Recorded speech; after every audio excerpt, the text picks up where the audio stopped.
He's going to force the kill in the last second. Right to the smoke. Look at him go.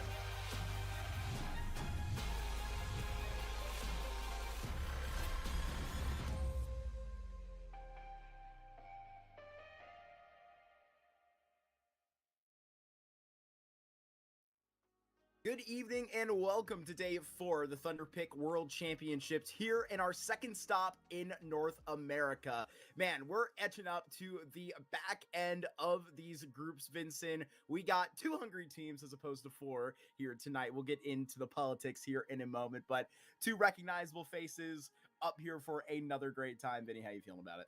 I'm feeling good. I'm ready to go. I feel like I've already had a busy day, so some Counter-Strike to put the finishing touches on it. Ooh, it's so sweet. It absolutely is, and it will be. Unfortunately, it's going to be bitter on our first step, though. We're going to talk about why we didn't pop up on stream earlier and, you know, the moves that did correspond. A little news story broke yesterday afternoon after seeing B-Wills and Ben Leet play for Boss over in the Revival Cup. They put a ring on it. They made it official, Vincent. B-Wills and Ben Leet joined up to Boss. Obviously, you saw Snav join Getting Info. You need a caller out there, and Ben Leet was a number that they called, and I'm sure they're happy about that. You and I were just having a discussion in the green room. That's a really good move for Ben Leet. He joins a team with a lot of hungry players on it. Obviously, you know, the majority of that group, Darty, Slight, and Fruit Cup, you know, are waiting for 2 more experienced players to join them to bring them the rest of the way. But unfortunately, without that 5th player, Party Astronauts is cutting it out. They are unfortunately disbanding, and these 4 players will be looking for homes. Cameron, OG Wizard, Sacrifice, and Austin. Yeah, I mean it's a tough situation, right? That they find themselves in, and I just hope that they find a good landing spot. Regardless, I think probably enough about them. We have a best of 3 to get into the weeds in for the moment. We got Supernova Comets going up against LycusEmpire, and you know what, Mark? I think that this is a good opportunity for the Comets, right? They've had some tough losses here of late, which has been kind of difficult to watch. As at least you and I, fans of this team. I think the issues that we've seen not really regarding like firepower. This team has it when it comes to their ability to shoot back, but they get deeper into some games and it sometimes is a struggle. I think they shape up well against the LycusEmpire that unfortunately has been a bit on the downtrend. Yeah, against these teams that, they are themselves an advanced playoff team last season, I believe went 10-4 in advance. LycusEmpire were rocking it out in the last season of Challenger League and actually ended up placing pretty far. But awkwardly in that, they, went to LAN, and that was the last event that they did play with Evan Caw, and they did replace Frizzy. But the last, I believe they actually had Evan playing with them in their, singular ECL playoff match that they made the upper bracket and played against Nouns, which they were just shooting out of their minds that weekend, Vincent. They took care of business out here. And then like the next officials that they walked up into was in that Pro League qualifier, which they got to play 3 best of 3s that I bet they were dying for. Yeah, and I got to see them a little bit in that Pro League qualifier. I watched them beat the Chicken Coop squad that actually took them out earlier in the group stage of this year event, which I think kind of goes to show some of the downward trajectory that I was talking about, a team that they comfortably beat just 2 weeks ago. They pretty devastatingly lost to, a couple of days ago. And that, includes some winnable games against Lag and, maybe a little less so against Boss. But regardless, leads us into a Veto where it's kind of hard to find bright spots, to be completely blunt, for the LycusEmpire crowd. They're definitely doing some experimenting. The map pool change also doesn't help with that whole situation either, Mark. But Mirage has been a pretty standard good map, I would say, for the Comets in general. Ancient, I think that's one that I've seen this core for Lycus play a lot. I don't know about this iteration, and Dust 2 is where we're left as our decider. Yeah, it's a little bit rough for a team that did fancy themselves a bit of a Nubis, right? I mean, if you're out there in that position right now, you're going to have to deal with banning out overpass at a certain stint right before you are likely coming in here and facing it down the corner. You can't, practice it and throw it in your pool. The only North American team that seems to have done that is M80 so far, right? And getting into it, it's going to be against Lycus to actually ban that out themselves. That leaves a Dust 2 that's going to be pretty great for both of these squads if it ends up going the distance. It's a lot of common ground that you'll find out there, but to the betterment of Supernova Comets, who against Aether had a really good performance. It was Empathy that started off on an absolute tear, but that thing broke down along the way. And to be honest with you, there are probably multiple things that I could point at, but I kind of wonder, what's going on within the VC? What is Ink telling his squad? What's happening with the calling down the stretch? And why aren't Supernova Comets able to consistently close some of these games? We thought it was very challenging in the grand finals versus Fury FE, their first time on a stage, sure, but it's a little bit awkward when you look at these series back to back versus Marca Registrata and Aether that are just so close, Vinny. I mean, and I had the privilege of calling that Marca Registrata game, and that's another similar conversation, right? Where it felt like Supernova really did have their hands on the pulse of that matchup, and it just falls by the wayside in a bit of a tragic fashion. So maybe something to talk about as we move forward, but we're going to get into the action first and foremost. Mark, it's an A hit that's ready to go, and it's very much going down now. Ready to see this one off on a positive note.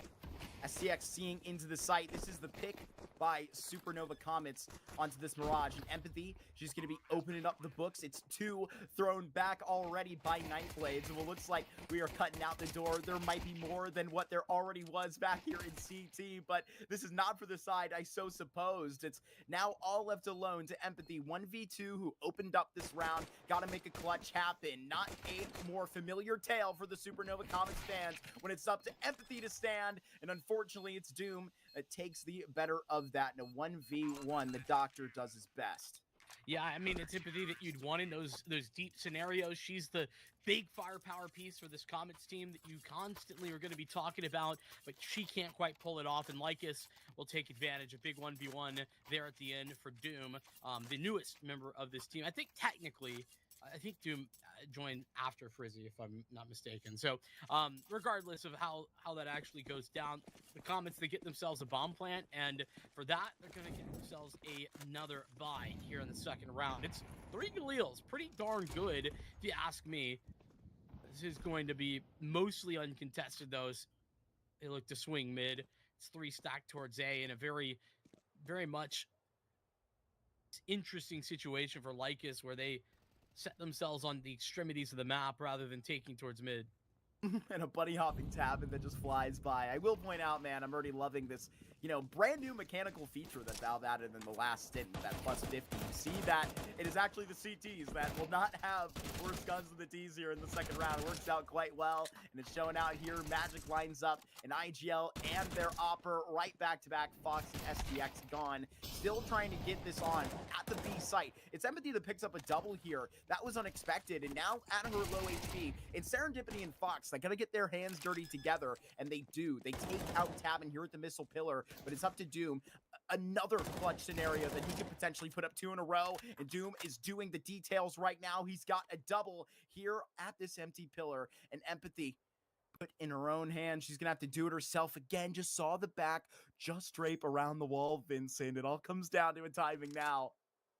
Doom's going to have no idea that she's seen him on that one and locked in on what he thinks is the cross potential, but Empathy, she's already made the move. So Doom, with 3 clutch kills in the first 2 rounds, he cannot convert the 1v3 attempt there in round 2. It's Empathy that gets the better of them the second time around. That's good work for the Comets, though it does go down to the wire. It all actually starts off going correctly. Lycus do some really impressive, swift rotations. It all starts with that bunny hopping Tabin who gets a bunch of information, and they arrive on the B site relatively quickly. It all goes wrong until Empathy starts to bring it back. 2 kills in the mid-round from Catwalk is what she determines. Lycus trying to get this back up all the way on. I felt like that, response that they had a well set up in that B site all the way back has to go into the clutch scenario. And I was really expecting likely Doom to come out with that. Doom was right on top and got out pretty clean from those first 2 kills at 50 health. Here's Serendipity as an extremity player, and I'm going to put her in the spotlight a lot. I think there needs to be sort of more identity from, the rest of this rifling core that's other than Empathy to kind of brand where exactly you're going to be seeing some of the, support kind of stand out versus where you're actually going to be seeing aggressiveness alongside. And obviously, I think Raven meant to sort of be the tip of the spear within calls like that. Here goes Empathy alongside. Just get another double here in the B site. STX also rolling this up, and it has been Lycus smoked out of the B site. Yeah, I mean, it has been the Empathy show right now. These first 3 rounds, even though Lycus picked up the first, that pistol, there's Magic with the 5-7. Able to connect. This could be a little bit interesting. Okay, never mind. Doom gets caught, and I was going to say if STX goes down, that opens the door pretty wide for Magic to get active, but with him gone, Doom that is, it is a little bit of a swift retreat. We'll go to a 2-1 scoreline. Magic getting out of this with Magic the caller for this LycusEmpire team. A long time been a piece of this puzzle. And I want to focus in a little bit on Lycus for a second, because ever since getting picked up by LycusEmpire, previously they were LFO4, and I think that unfortunately, Chill Guys, the Claymakers. yeah, there's a lot of names. Chill Guys was solid, man. What a time. That was a good name. I'll give you that. But they've kind of struggled to find a little bit of identity with these new pickups, and I feel like that's something that they're gonna need to figure out relatively soon. Right now I feel like the space isn't all that forgiving. So, continuing to have struggles like that probably gonna be pretty big punishments with regard to their position in the VRS and such. Especially, I felt like Evan Kaw actually fit in really well with this group.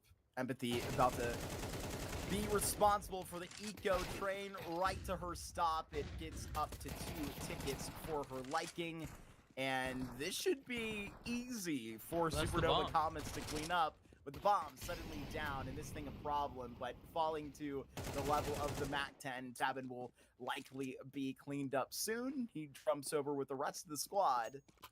And it's just hanging around, Vinny, any moment. I mean, if he could actually escape with this AK-47, that would be a huge plus. He seems to want to stick his nose into this thing. Extra damage probably worth something as well. But no armor, no way to fight through that Molotov. And I keep suggesting as if he's leaving, but he keeps coming back, Mark. Keeps coming back. The Hungarian player. I was speaking to...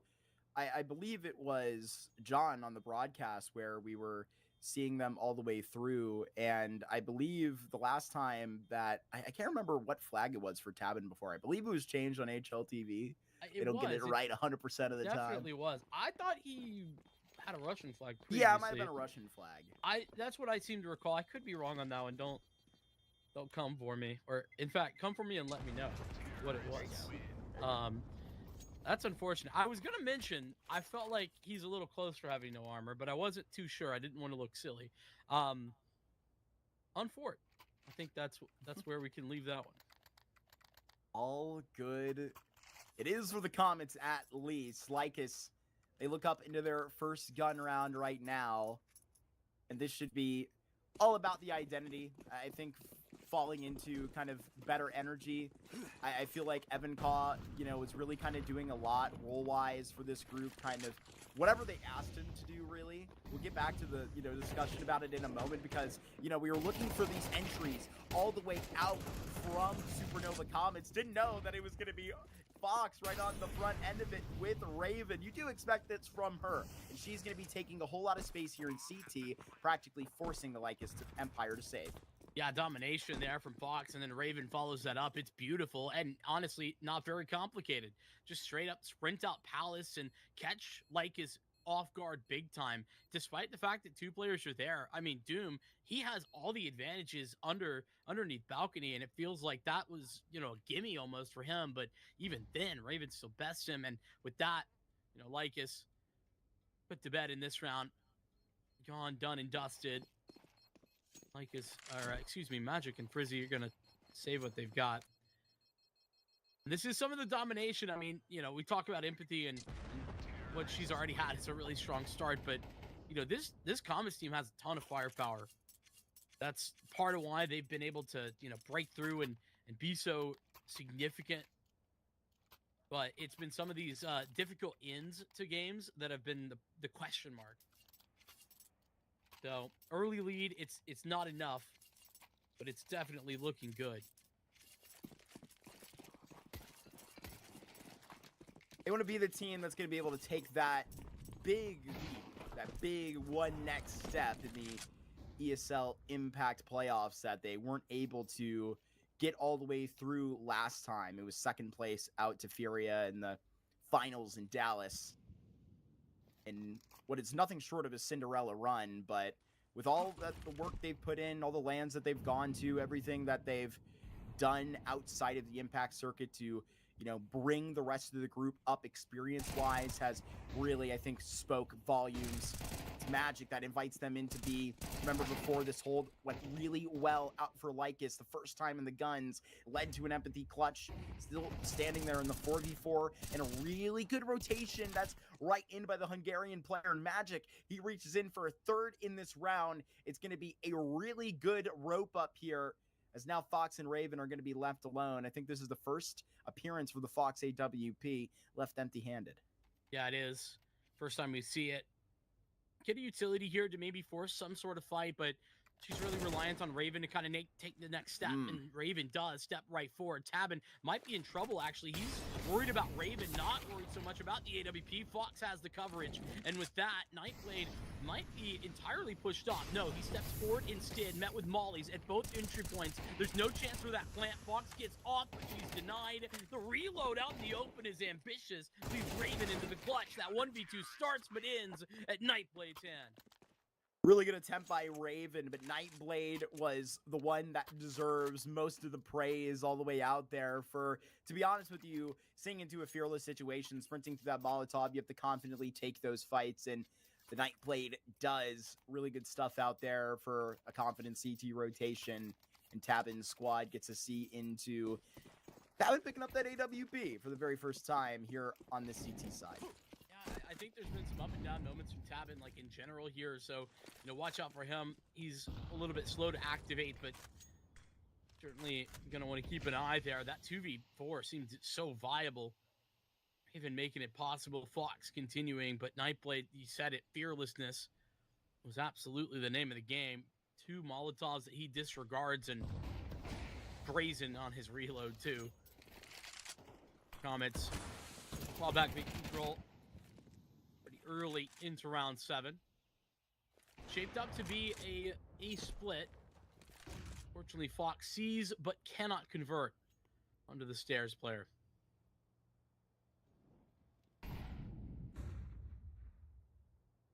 The slow burning A split. It's about to be kicked off from the back. It is Magic found by the lurk, and right now Serendipity with another big kill on the Nightblade. That was on top of the balcony. All alone is Tabin right here and waiting for Doom to try and lurk through this. STX decapitates, and this is going to be a really great take by the Comets. Probably the cleanest that you've seen on this Mirage yet. And Tabin and Frizzy are going to have to get out, but they're at the mercy of Raven right here, who's going to take these fights, and looking like she's not going to let anybody live. Does exactly that, leaves no witnesses here in CT. Supernova Comets are off to a really good start here. And to be honest with you, there are signs where it's a really good start from the Comets a lot. But to be honest with you, to say that here at their 5th round was probably their best result that you have seen in terms of the execute, in terms of it all sort of working the way that they wanted to with the lurks, finding those kills at those points, Vincent, I think you could be really happy about this. So it's probably all positive notes from Ink here in these 30 seconds. Think so, absolutely. It was pretty cool. I mean, it's not something that I haven't seen before, but watching them in Windsor a couple of weeks ago, I think they actually got a rematch versus the Game Hunters there, man. They did, yeah. What I was gonna say though is, I mean, they got a ton of reps because they played, obviously the main event, but I think they played both the little L and the big L. I know they did the big L at the very minimum. They were deep into that one, so I think that the amount of reps that this squad got. That bracket real quick. Yeah, keep going. Yeah, go for that. I think that they had a lot of good looks from that. The communication, I was getting the opportunity to stand behind them a couple of times and kind of hear how things were going down. A lot of positive signs, I think, was my takeaways. Without getting into any specifics, this one probably going to be less of a bothersome round. I say that a near full contingent of Deagles is always a threat. can't put that one to bed immediately, but Nightblade shows the shoulder. Not gonna get punished for it, and there's still someone in sandwich. Okay, Magic gonna get volleyed. Good work. The little details do mean a whole lot on a round like this one, where the stack towards A leads to nothing at all. Only Raven falls. Very nice check right there. Moving that all the way up to a 6 right now, and Lycus, they got that bank to get this back, but unfortunately, I'm going to be kind of singling out Tabin. I know it's a Mirage. I know we have an Opera here, but to be honest with you, dude, the Tabin that we used to watch was, I think, a whole lot more effective here, and it's not like it has been a complete slip-up. I'm just pointing out the fact that he had a really, really terrible look at the beginning of that train. It was not the best, but actually recovered kind of further in that series, but another slow start is not what you want to see. But it's Nightblade on hot right now, potentially out for a third. Doom right here as this rotator player has been really good at finding these timings, but all the way down, it's Tabin that finally sees through. It ends the 2 versus 3 attempt all the way down to a 1v3 now. Now let's see what STX can do. She'll give this one a go. Might get a freebie on the Magic. It ain't pretty. The adjustment nearly there. Frizzy stops it in motion, and Lycus will get back on the horse. Find themselves another round. Still strong economy to fall back on. The Comets are not in the bad location by any means. Send themselves into another full buy with all the contingent utility. Not been a lot of, like, you know, slower defaults at all here for the Comets. They've been very execute heavy, obviously leaning into the firepower that's going brilliantly right now. Pretty much across the board, everyone's having a good showing. Now Lycus changed things up. They've been pretty off hands with middle. They don't step forward. And oh, it's not pretty at first, but Doom adjusts on the spray, and he's got a second. The Latvarian laser going crazy. What is this guy on? Gonna get all the way stint back with 100 health. Didn't even touch him. Serendipity on her lurk. She's out this time where usually Raven and STX's stomping ground. But at this point, it's all the way due to the fact that they're hitting this thing. Great shot onto the head of Frizzy. Now Fox can see all the way out into the site with a little bit more coverage. Tabin on this back end to just be the welcome mat because he's not hitting anything. Problem is that, yeah, another missed shot there. Tabin got to connect. Now Fox holds the line. That's a lot to see. And there we go. Tabin with the activation. Raven and Serendipity in a tough spot, but Serendipity steps forward and catches the timing. Raven gets hers, and now Tabin, those missed shots going to certainly be living in the back of his head as he has to just walk away. Raven held on to a little bit of utility there. That final Molotov put onto door made that a funneling path out of window. Tabin will not even take that chance. Supernova Comets here are very dynamic, back and forth between these two sites, and pretty consistent while doing so. Their executes are looking really clean today, and right now this is at a point in which, at the 7th already in the first half, it's Lycus that are unfortunately looking lackadaisical here in Thunderpick again. Yeah, just a little bit, man. It's tough. I feel like we've been a little bit harsh there on Tabin in that last round, but, you know, it's one of those situations where it's really like a requirement to hit those gimmies. You're going to see another investment. Lycus have done a pretty good job of keeping up a lot of pressure, considering, you know, it is a 7-3 score line. Great flashbang. Brilliant for Doom. Great recovery, though. STX is going to ward that off. Make sure that he's only going to get one. It was like opening kill number 3 in a row for Tabin, Doom. Really good plays that he's had all the way down, and actually was very active in the late rotation. So not the player you want to lose first, but you're not able to fully live so invincibly forever in those early round plays. While they are setting up in this A ramp, it's Tabin that, tees up Nightblade to go for a peek and actually see that out. It's nobody just immediately in this A ramp, and in the next 60 seconds, they're about to be proved otherwise. There's all the utility to really flush Nightblade out if they really wanted to go for that. It's just a matter of timing. Tabin does get empathy on the swipe past a ramp and continuing to hold this. Close shots, but now just trying to loosen this line. Intimidated by an op in CT and with a missed jungle smoke, they are trying to approach this diligently. Having to just try and see this step by step. It's Fox that's trying to tease us off the line of CT. It's Serendipity that takes a huge kill right now. Serendipity needs to double up but cannot.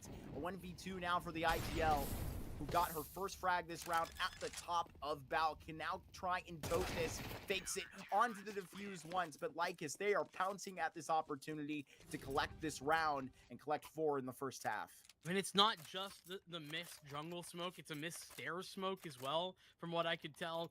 Like, that's unfortunately just not going to be possible when you miss those bits of utility. Those are requirements for, that to be able to scale efficiently towards CT, so they never got to do that. Tabin, never actually denied early on, and then the Riflers, they joined back up. Let's see another quick play here for the Comets. Tabin gets the opening. He's heating up. As empathy goes down, that's a huge scalp. Flash right now. Molotov is going to go a little bit deeper. It's a great start here for Frizzy on this anchor position, but not getting the easy kind of pass around that smoke. Gets 11 health as he ducks back. Catches one more bullet on that fade. Throws FlyQuest plans right out of the window immediately here. Struck into a 3 versus 5. Where to go? I mean, they have no map control. There's really the only real option is what they're doing. They're just sitting and waiting, and they're going to re-exec with what they've got. But a great off angle here for Frizzy. This is going to be sometimes tough to cover, especially when Serendipity's only got a single flash.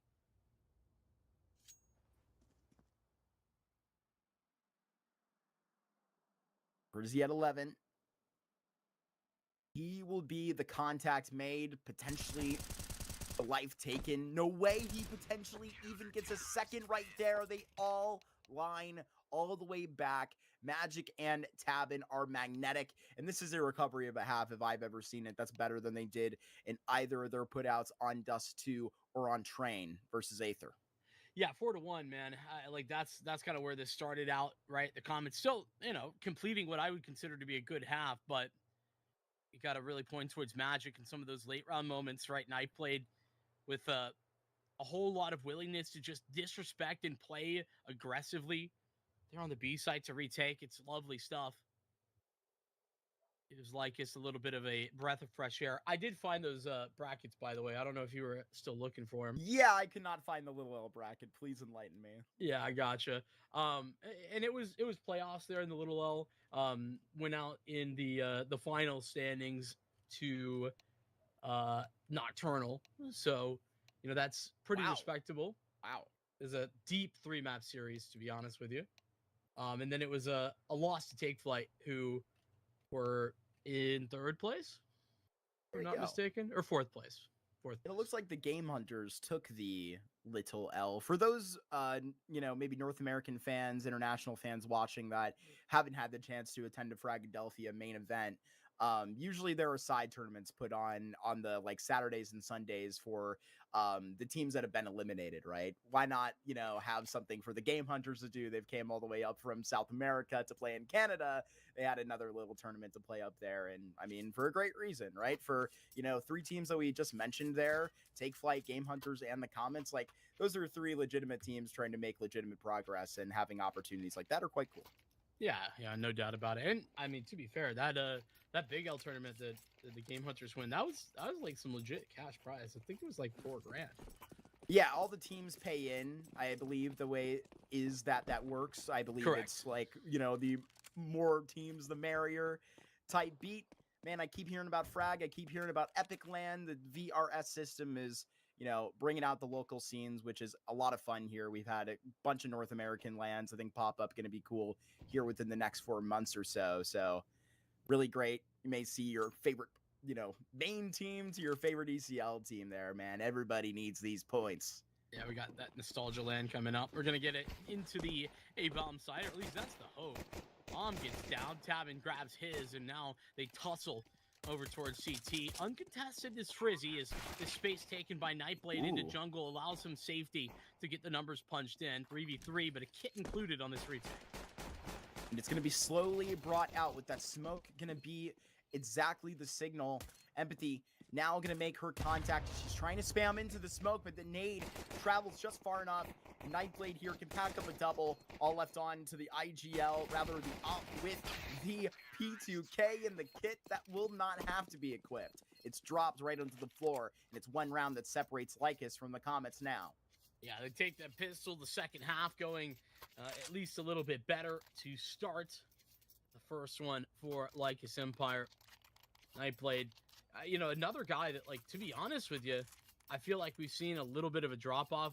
I don't know if statistically that's necessarily the case. Oh, no, it definitely is. You look at his last 3 months compared to, like, what the expectations tend to be.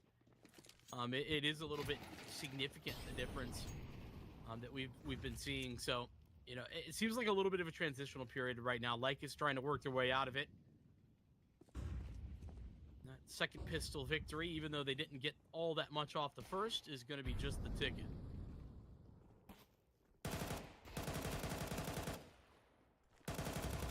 Frizzy, 35 bullets in this Galil to do that work. Does just enough. He's got a double out there.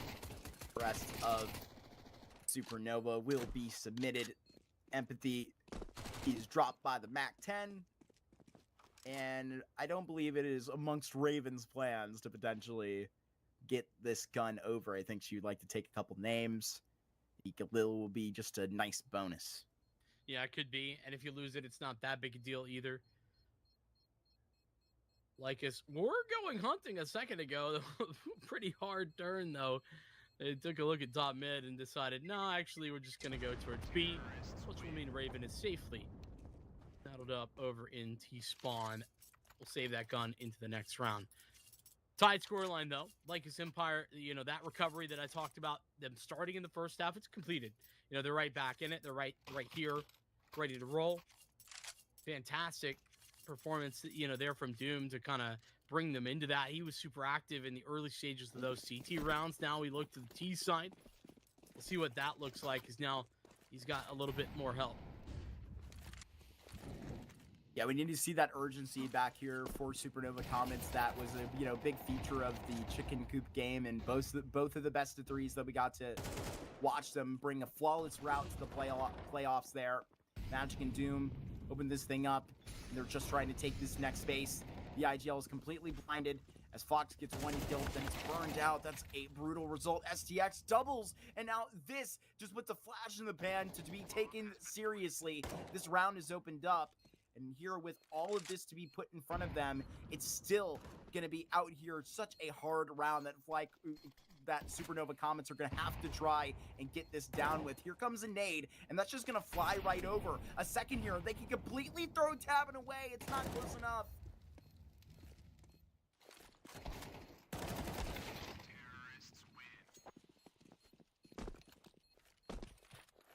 I think they're on, Vincent. I think they're fully on. This is LycusEmpire that did not want a disappointing result. They didn't want a lackluster moment yet again.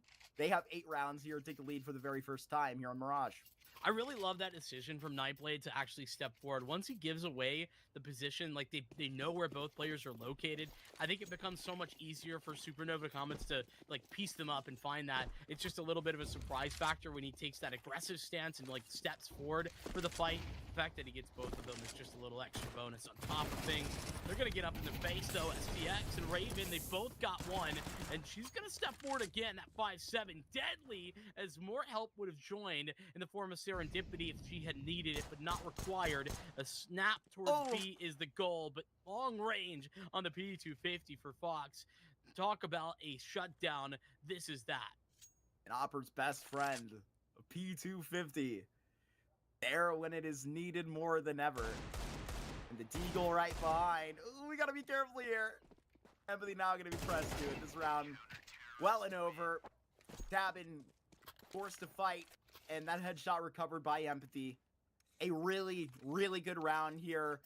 Honestly, at a miracle time, to be honest with you.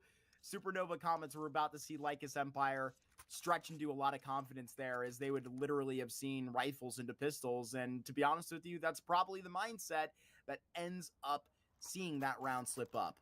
Yeah, I mean, it definitely is part of it, but also just like that little extra cash. I feel like that's a good example of how that, the extra bonus here for the CTs is actually really paying dividends. It's the fact that they can afford a couple of MP9s and, some flashbangs and utility to support that undertake. And, there's just a little bit more details to it because they can afford those extra flashbangs and such.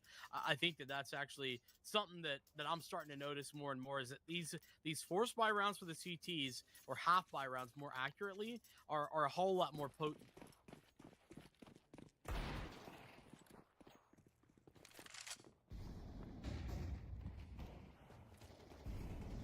Soon it's going to be that 5-7 talked about, Vinny. I'm gonna say I like to see Empathy actually taking a more aggressive look towards mid. I know that just in window you're easily gonna get smoked off, but it's this like duo, right? If Empathy were to take that contact and Fox comes in from catwalk, I think that's a good little bait and switch. It's one as old as time, but very effective. Empathy's rejoined Raven in the defensive A though, and that's where the bomb's headed. Got STX right next door at connector, and they got the numbers. That is the first part of this that is so important. Empathy has an entire utility set right here under balcony, and it's that positioning that may not let her use it. She's gonna have to fight right now. Empathy, always good for a double, but then going to be just traded out. This is in good standing right here for Lycus, and likely a position that STX might have to just aggress. Takes the passive pill and now waits for a bit of a rotation. They have Fox here right next door. Turns out it's the entire team that Tabin might be taking. STX all alone, and then Doom wall bangs right there on triple. It is Lycus that came right back to play, and they did not let that eco win fool them. No, not fool them, not get up in their heads either. It's one of those where it can feel very frustrating when, it's a round you're meant to win. Right, and those expectations get hit with the brick wall that is reality, and it comes a little bit more frustrating. But we're gonna get Ink back on the mic and see what he has to say as he talks things over with the Supernova Comets and tries to help figure out what's gone wrong there. I think that you actually noted something really interesting. The amount of utility that Empathy had there, I feel like that would have been great to drop over to Raven and let Empathy take the first contact, and then use that to be a little bit more supportive of her. Despite that fact, Empathy gets a double kill. Regardless, it's small things like that I feel like maybe missing a little bit from the CT side here.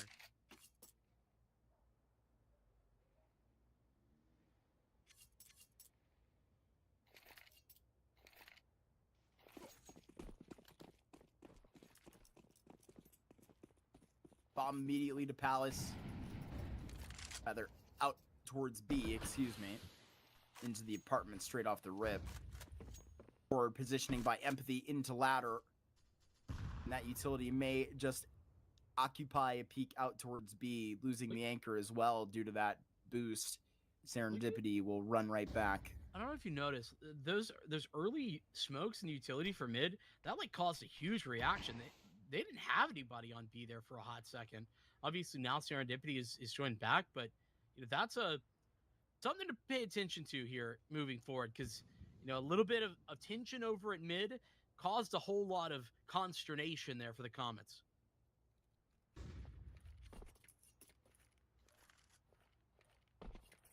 Really, the only active part of the Comets right now is Empathy looking for this information. They're stone cold still on A. And for good reason, too. They haven't had reason to actually, go ahead and press this back. Because now, maybe they're considering a ramp take. Here's the utility, and it turns out we got 3 players on A. We're fine. We got the setup. Supernova Comets, they're just waiting for Lycus to see into details right now. It's Frizzy that's going to be 10 HP on this lurk, and they've got their priorities straight. Find the tail of this, and then try and pounce on the rest. Is Fox aggressive out of CT at triple that's trying to avenge the previous fight versus Doom, and that's exactly what she's bringing to the Empire. A triple out here for Fox before she is dealt with, and now a 7 HP Doom. I'm not sure left to do much here. Pretty impossible task. 10 seconds to make it even worse, and they find him. I mean, that's just incredible work from Fox. Feel like, a lot of passivity the last couple of rounds from those A holds. One player more aggressive. Talked about empathy, under balcony and such, but a lot less of that from CT. Fox just steps forward and dominates the opposition. One by one, they come out, and one by one, they fall to her scope. Lycus dig deep. Their final tack is invested. What Magic can rally, but with a lack of significant firepower, this round seems far more unlikely. When I really don't love how uneven this money is. I know they're getting 1900. There's really no big way in which they can invest. I just think if you're going to do this, might as well go all in.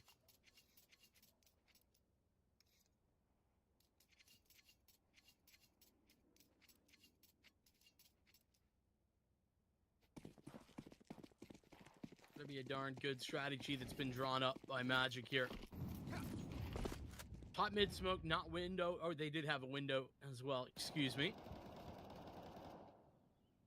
It looks like the idea might just be to swarm, get into connector.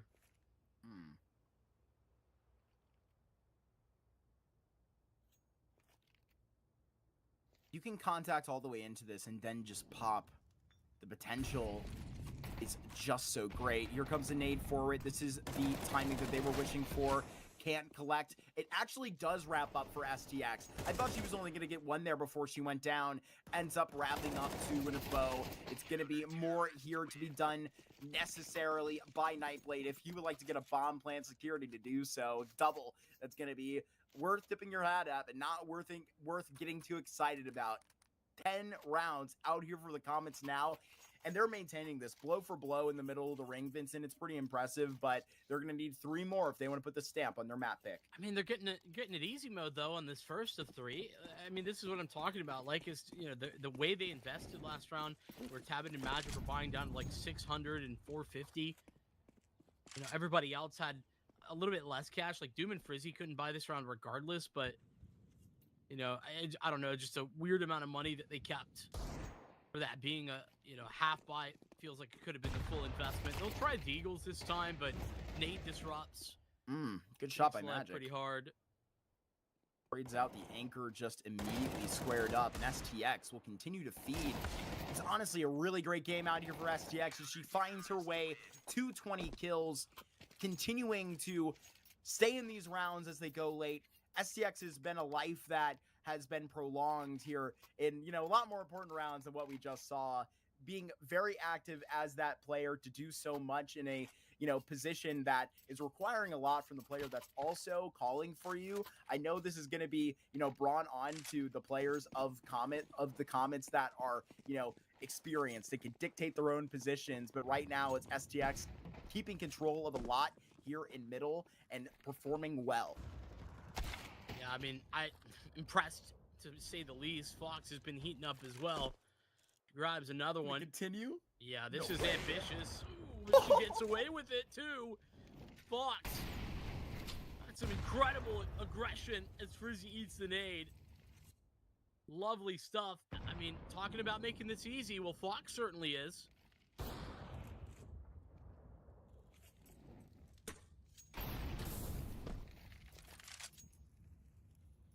Love to see the confidence going for a hop over like that. Comets are really operating well here. To big base, there's no reason to get jumpy at it. But they refresh the positions. STX stays curious in middle and has serendipity to back her up. They do wiggle a little bit here, but it's for information. I mean, to be completely honest, I don't even think they need it, They have the numbers advantage to this extent. And it looks to me like Lycus are just going to save this. I don't think they're actually making a move here, Mark. I think this is actually the right call, considering that otherwise they really wouldn't get another real gun round.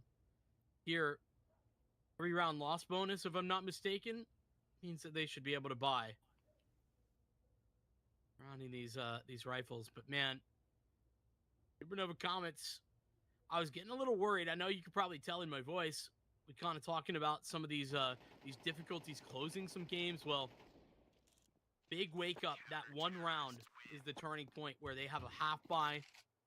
It was at 9-8 for Lycus, and it's been nothing but victories since then for the Comets. And in my opinion, I think it comes down to, you know, what motivates Fox to go for that second kill right there. It's confidence. It's not exactly confidence that's screaming off your screen right now, but it's that where you sort of seen in other situations, the Supernova Comets operating in some of these late round affairs kind of, you know, lose that 1-2 to go for that second frag just like that. And they have to stay aggressive. They need to be able to bury the Empire right here to make it so difficult for them to see out of the mud of Ancient. Right now set up with Frizzy trying to get active as Fox has already found Doom, and it could be 4 frags away right now. I mean, Raven's up in the mix. This nade's going to be disruptive, but Frizzy, man, another good moment from him. He's able to stop the problems from brewing. Magic takes Fox out, so now it's no threats from CT. That rotation's coming back in the form of Serendipity. STX and Co, they have arrived. To be honest, Lycus, I mean, it's been obvious that they're going to be A for a while, but I mean, they gotta make the move or quit on this one soon. And they only have so much time because they are on the Supernova Comets clock, and they have just shut it out right there as we get into the 8 o'clock window tonight. Our last best of 3 is up 1-0 for the Comets, who are looking for a rematch with Aether. They're 1 map closer to that now. Yeah, I mean, a really strong showing from the Comets. I'll also say, just like a final note about that last round. Not really sure what Lycus are waiting on that one. You know, it kind of feels like they're waiting for that reaction, but they're not very prepared to receive it. I'm not quite sure. It felt like they had a lot of space to work with and they didn't take it. Regardless, a lot of credit there for the Supernova Comets. They pulled themselves back out of a pretty significant ditch, and the numbers weren't significant on that, but it felt like they were starting to lose track of themselves. They bounced back with that incredible half buy victory, and that turns the tides. They don't drop anything from that point on. Yeah, and I wonder how this ends up if you don't see a round like that, but I'm going to give credit where it's due, right? I mean, you need to give it to STX, you need to give it to Raven, and, Serendipity wasn't exactly screaming off your scoreboard, was a really big part of a lot of those rotations into B, but, the site duo there at A, STX, and Raven, we're doing a lot of impressive stuff. And to be honest with you, I can rarely even call them the site duo because of how often they're actually just playing 3 players on A, with Fox just there predetermined. And if it's not her, then it's Empathy, and Fox is, to post it up trying to take doubles into apartments there. It's I think wherewithal to continue to press for hot plays like that, continue to be active there in middle. It was Supernova Comets that I think you saw to the classic stories. Empathy gets off to a really hot start, they start looking like they're blowing out the other team, and then it starts to slow down, but questions were answered on that, and it's a really good Mirage victory here, 13-9. Yeah, a lot of late hits there for LycusEmpire too towards A, so that site tested a lot. I think they tested very well. A+ for sure on the back of that one. As you tee up, we got Ancient. It's coming up next. That's certainly going to be an interesting one. A lot of history there, right, for this Comets team, but no, that's also true for LycusEmpire. They looked pretty decent in previous iterations. I haven't gotten the privilege to see too much of them here in this exact setup. So we'll see what Ancient has to offer. We're going to take a break. When we come back, we'll jump into it.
A familiar feeling out here for Lycus Empire as they walk on to home turf of an ancient, but familiar feeling in this Thunderpick as they are down again in a series, and this time it's with their tournament life on the line, Vinny.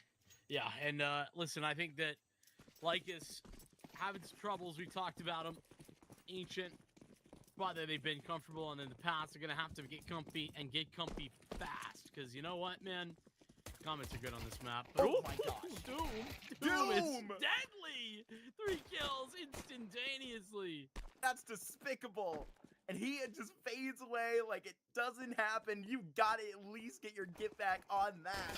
They get the trade straight up, and there is not a world where this goes the Comets' way. I'm afraid you would have to one-up the Doom triple, and it just ain't happening. Lycus, they are quickly reaching into their map pick and already got the bag.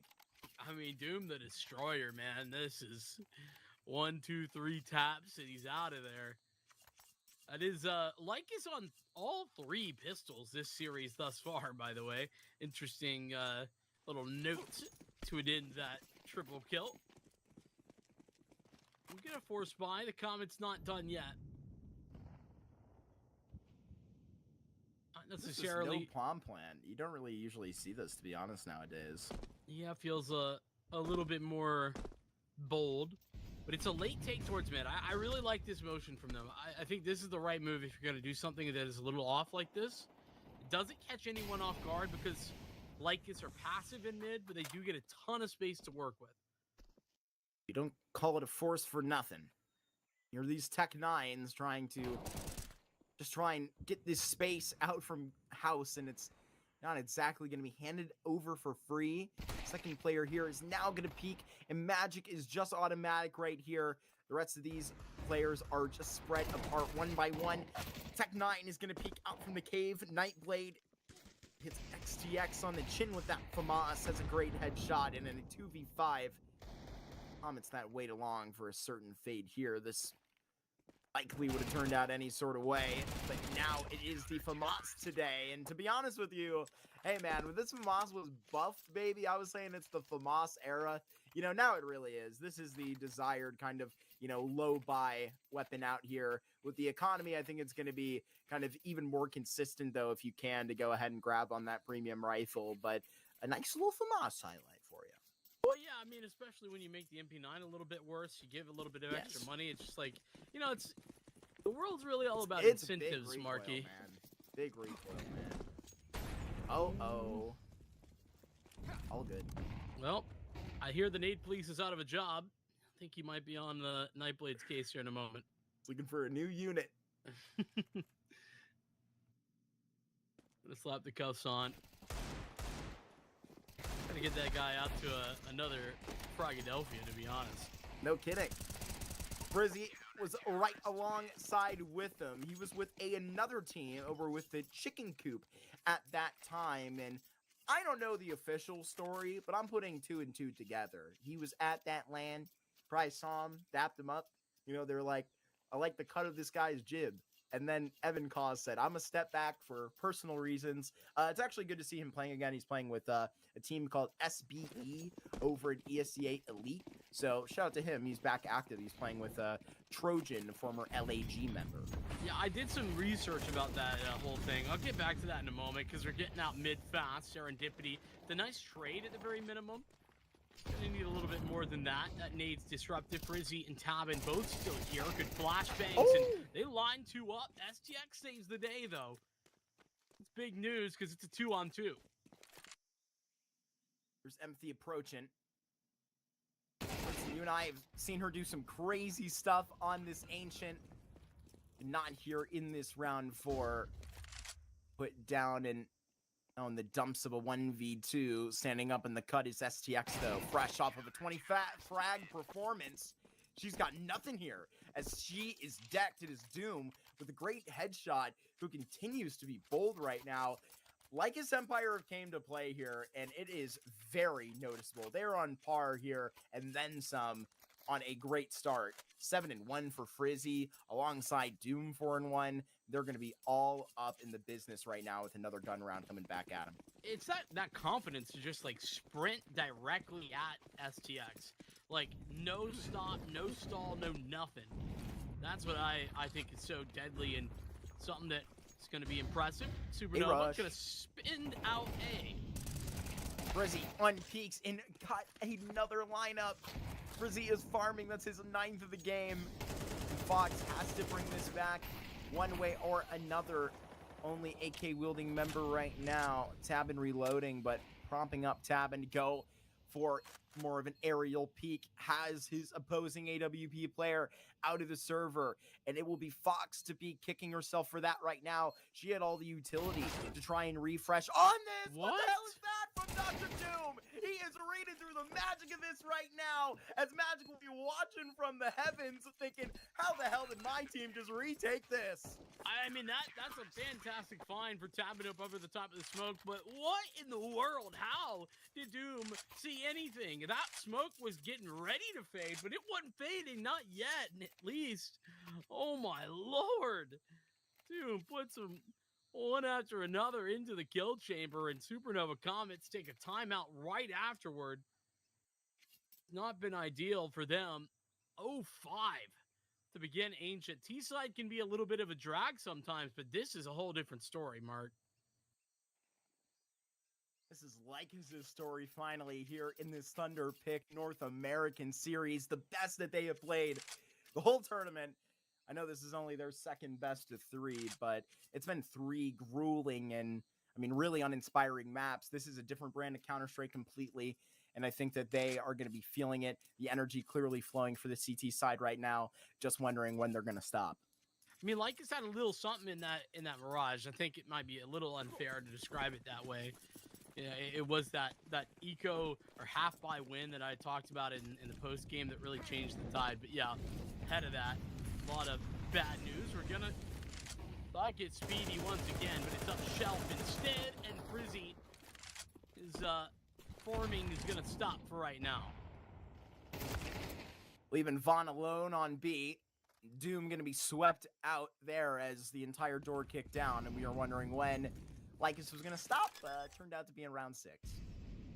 Yeah, I mean, to be honest with you, just a little bit of, not even an overheat. They just are playing this aggressive style from the very beginning where they take, fast fights up to shelf. And sometimes that's going to go wrong, and that's one of those situations that it does. I think that the Comets slowed themselves down a little bit. They had been worried about more mid-control. This is the first round that they had really entirely focused on maintaining B lane from the very beginning of the round, and once they get those early kills, it's a pretty free round from that point on.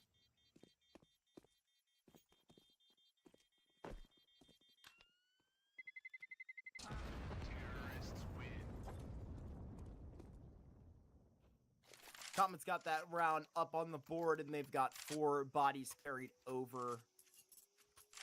As a rebuy on the board for Lycus, they'll have another one of these in the pocket in their streak. I'm looking across the board here. It's literally Frizzy who leads the board with 3 deaths. There's multiple players here with 1, as they've gotten across the board pretty clean here at the start.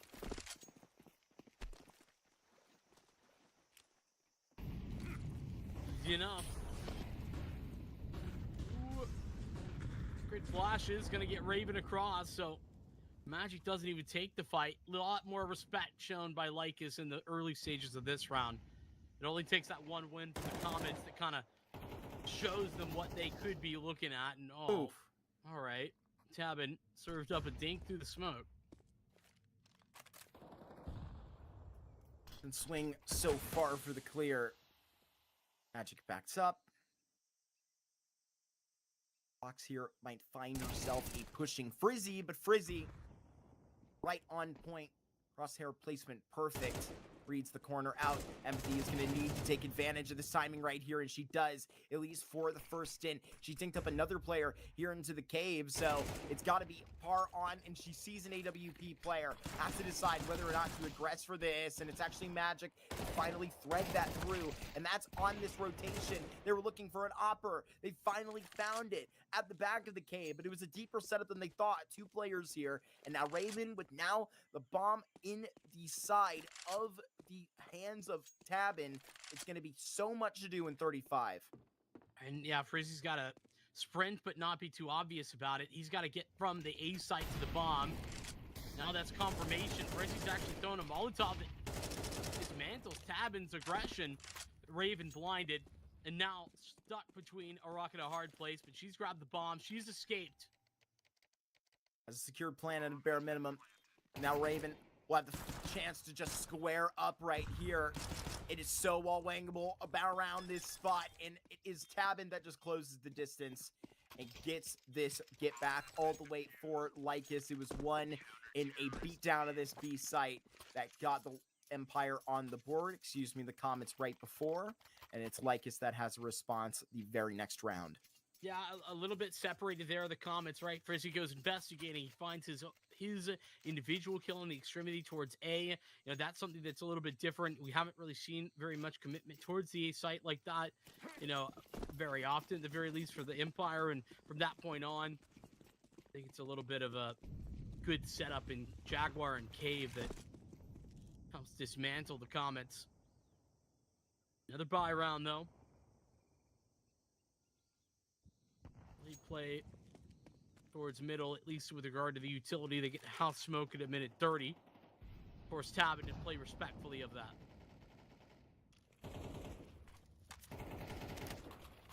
Comets' occupation outside of B here is one that is clear and obvious. Especially with these 2 riflers out in cave. That is a miss smoke that will cost them. But Empathy is trying to take advantage of this costed timing, and Doom will drop them as they try and skip over their mistakes.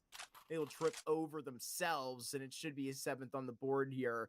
2v5 would have to pull off a hell of a resistance right now. So much time. I think that miss smoke from Empathy just should have been a cancel. Instead, it's a speed up, and the Fox gets her 1. Magic instantly trades back. STX, a 1v4.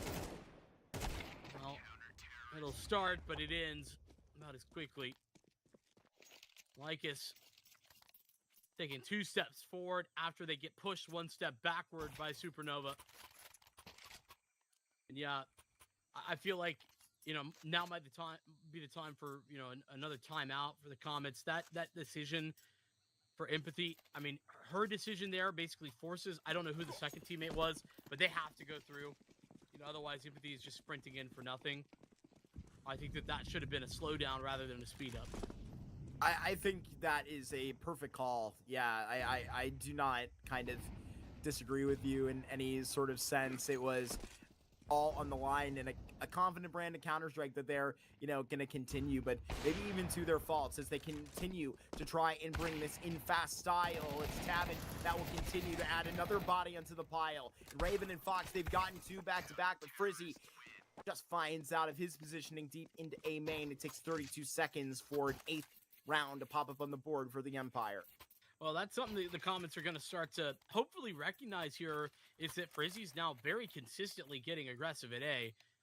You know, occasionally they've seen that, and, you know, like I said, I think a good time to get Ink back on the mic. That's exactly what we'll see into the next gun round. That last one in the eco, so you're not too worried about the technicalities or whatnot. But 8-1, Mark, you know, at what point do you start to say too far gone? You know, we're kind of approaching that ballpark if the Comets don't get going soon. Yeah, it's going to have to be obviously a clear turnaround here at the end of this half, get a 9-3 and 8-4 that you will be able to, you know, see into an actual chance on the CT side to even have a couple of mistakes. But here, Lycus have such an energy that they're trying to kind of sprint to the finish line while, they're still very clearly in front, even at a point at which right now I think they realize that they can put the hurt down and completely put out a chance of this map with, just another really confident shutout. And so here goes Lycus trying to put up those type of numbers because, I mean, even if they get refreshed, they can get the ops back, they can get literally everything to finish out this half. Yeah, forward hold on middle. Big miss there for Magic, but Frizzy makes up the difference. Nightblade's going to take the timing, and now problems brewing for Fox as well. Oh, Fox is actually the one to get the refrag. Make it double. Tabin's alone. Now Tabin potentially with an opportunity here to actually meet up Fox before bested on the positioning to A. Doesn't take that route. Decides to actually see this through middle. Fox has no smoke to worry about Donut right here, but as soon as this Molotov goes out, it should be clear to Tabin where this is coming from. But Fox on the investigation, she should find a suspect soon, but this one is getting away. Tabin with another headshot and a clutch play in this A site brings a 9th up for Lycus, and not coming, and maybe the clean circumstances that I suggested, but it's that type of put out, another clutch win that denies Supernova Comets a swing round opportunity. I mean, it's not even really been the clutches required. It's another double multi-kill from Frizzy. He's having a stunning game right now. He's 15-4, saves the life of, Magic, who goes down without anything despite not being checked. So, really saves the day. Does Frizzy and Tabin puts on the cape to end the 1v1 attempt in blood. Only goes one direction, unfortunately, towards the Comets. Gonna get up close behind this smoke and hopefully explode through it, but Nightblade's ahead of that idea. Here's Doom to take this fight and is denied. Magic right around this corner, and now they gotta take these shots, but Doom can pull off a double, and this should be just the start. Serendipity needs to trip up in these back lines and be so potent. Sees another head, but on the swivel will get cut down. It's STX that is just trying to cancel out of the smoke right now, but has an X over herself, unfortunately, as 10 pops up as quickly as Lycus imagined it. What a recovery in that round. I mean, a lot of good decisions. I actually was right there with Nightblade. I thought that was a good decision. He made, some quick thinking to get up in front of that, but, Supernova Comets, they actually break through that smoke in a really intelligent way. It's, two angles, double swung 180 degrees from one another, a lot to like, and even the way they scaled was correct, but Magic makes a little hero call of his own by stepping forward and picking up a double, stalls them out, and gets Tabin involved. Serendipity, tragic that she can't get more, but that op from Tabin has been the second side of that Frizzy Tabin 1-2 punch that's been so deadly. The two of them together have 28 kills, Mark. 28 kills in just 11 rounds. Really ridiculous stuff that's been pulled out here on this Ancient. It's been one that's been a little bit rarer for, Lycus up the stretch, but with Anubis getting knocked out of the map pool here, things had to change. They had to bring one that, in all fairness, was pretty familiar to them in the majority of their Season 49 Challenger League run and other Tier 2 online events also. So they are really ripping off the Band-Aid and showing that the wound is been healed up quite well. This Ancient and all the faults of before have been washed away because of a couple of members, because of Magic calling a great game and performing individually. Saw what the opposing IGL, saw what STX was doing, says, I've got one right for you back. But it's, honestly, not even been Magic needed in the fragging department. He had a big performance in that last round, but dude, He's got 17? Yeah, he's what? Coming for him. I said 28, add 2 more. It's 30 now between he and Tabin. Fox, a 1v5. I just feel bad for her. Like, what is she to do given the circumstance? She'll do her best. It's the final round of the half. There's shadow spotted, a gun barrel included. Well, that's a start. 50 seconds and a long road with the bomb on her back. Fox Frizzy on the chin. Fox will continue to backpedal. here into Donut, but Tabin holding on a very fine line. Ends the first half with 11 rounds here for LycusEmpire. 14 frags and quite a performance for the newest addition here for Lycus in Frizzy. 17 in the first half.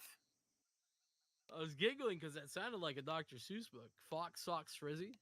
Yes, I've been trying to make that work for a while, man. I can't quite do it. I'm not satisfied with that attempt. All right, well, we'll put it back in the back of the brain. We'll cook something different. What's the movie with the Men in Black? Mind wipe. Forgot what that. What were we talking about? Exactly. All right. Hey, dude, did you see that Frizzy's 17 and 6 and Tabin's 14 and 2? Yo. I did not see that. That's when did incredible. you get here? I actually don't know. I just pulled up. Maybe? Question mark? Who knows? To this ancient. Well, we're happy to have you. And we're happy to have a new memo from LycusEmpire. This is a completely different brand of Counter-Strike than they were playing out there versus that Chicken Coop roster that must have taken that result out from the EPL qualifiers personally. Vincent, you were along watching for that game. I can tell you that Chicken Coop were running away with it on both of those maps right here before. LycusEmpire mimicking some of that right now. And listen, I hate to kick them while they're up a little bit, but I will say that this this Frizzy Tabin performance is something that is just absurdly out of left field. You can't necessarily expect this every time. So, this is what it takes to power that 11-1 scoreline. I'm happy to see it, but it's not something that they're going to be able to do every time. They must have a read right now. Pretty damn good one, I'd say. Bringing it back to B. LycusEmpire, just with a feeling. Well, I think it's more than that. I think that early setup with somebody at Big Box actually sort of starts to give away the game. And it's worth a gamble to go back to the other site, generally speaking. Somebody's Big Box early on like that, I mean, it's such a common CT setup to have 3A at minimum there with a couple of dualies. I think you cited before a stat that Lycus was 100% shooting in these pistols. Down a player, but with the bomb right up. Down another player. Still, can they be up to snuff? That is the question. Doolies and a kit right onto the bomb. A tap, and now the stick out from Serendipity. She's the only last member. For one more moment, they drain the life out of the Comets here on this Ancient with their last efforts on that pistol. It's Dust 2 right next door that's looking awfully appetizing to the Supernova Comets now after this Ancient has been ugly. I mean, I'm going to be honest. This is the Frizzy that I feel like I saw on the Coop for a while there. I've been a little bit critical because I don't feel like I've seen him with the same level of output at any point until now on this LycusEmpire team. But damn, am I impressed. 20 and 6, 3 to clean up a 3-on-5 disadvantage for the Empire in that last moment. Final shove here for the Comets. They just try and get up in their face. Tombs having none of that. You'll get spammed at the very last moment by Empathy, but I don't know. This one's meant to be. Ooh, nice shooting from Fox. But yeah, Empathy's gonna have to clutch. Empathy up to do it. Deagle in hand is gonna have to make up some room for it. All the way over on the other side of the map right now. The bomb will be planted. Now set to fight for it. Full HP. Practically onto Frizzy as now contact is made on the tease through the smoke. That is a really good start for Lycus here as they can mimic this all away. Temporary wall here with this smoke that now invites Empathy to go ahead and feel this fully between Frizzy and Tabin, the two MVPs of this Ancient. How do they snap away one more head? It's by just forcing Empathy to fight.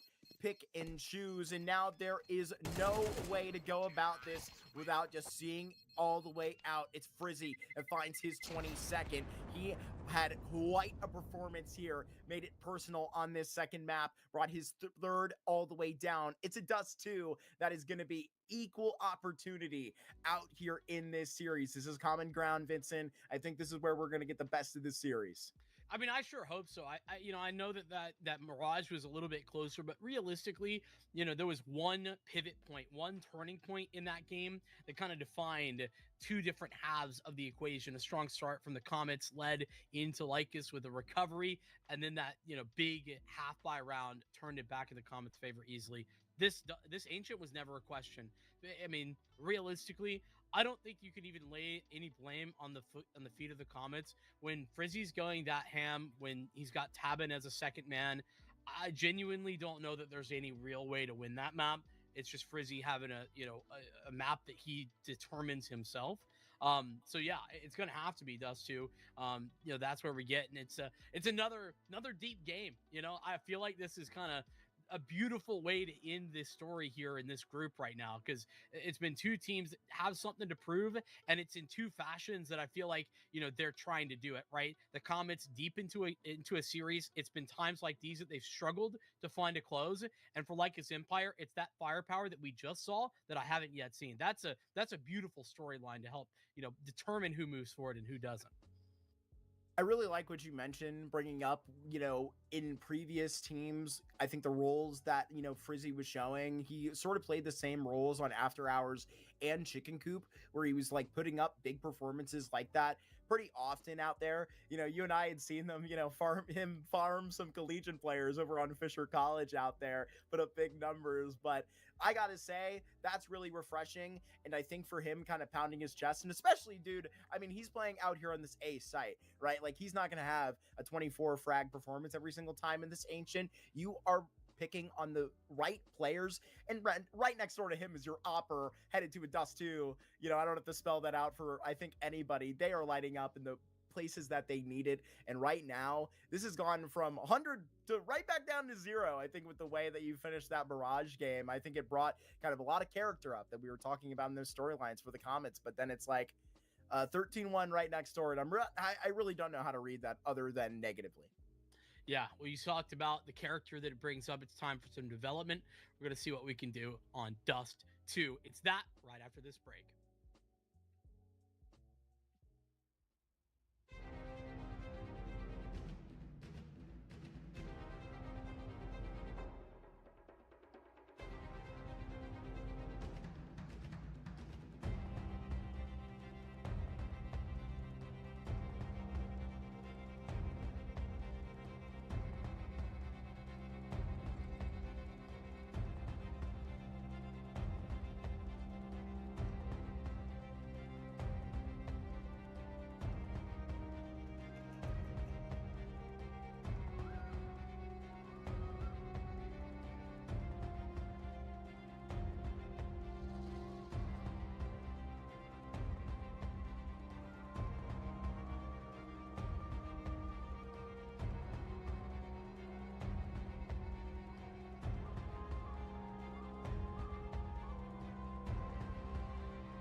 Dust 2 to continue on for one more team through the rest of Thunderpick. A Date with Destiny or Aether up tomorrow, and one of these squads is going to be moving on. Vinny, our decider here, essentially a best of one to finish. Yeah, I mean, it's not been a map that we've seen recently all that much from the Comets. Their most recent one was that one that they let go against Aether. And on the other side, Lycus, well, it's been up and down. I think it's fair to say. 60% of that Dust 2 was really, really good for the Comets, I will say. But it was one that was kind of weirdly, I think, thrown out a little bit, considering some of their runs at Impact and whatnot.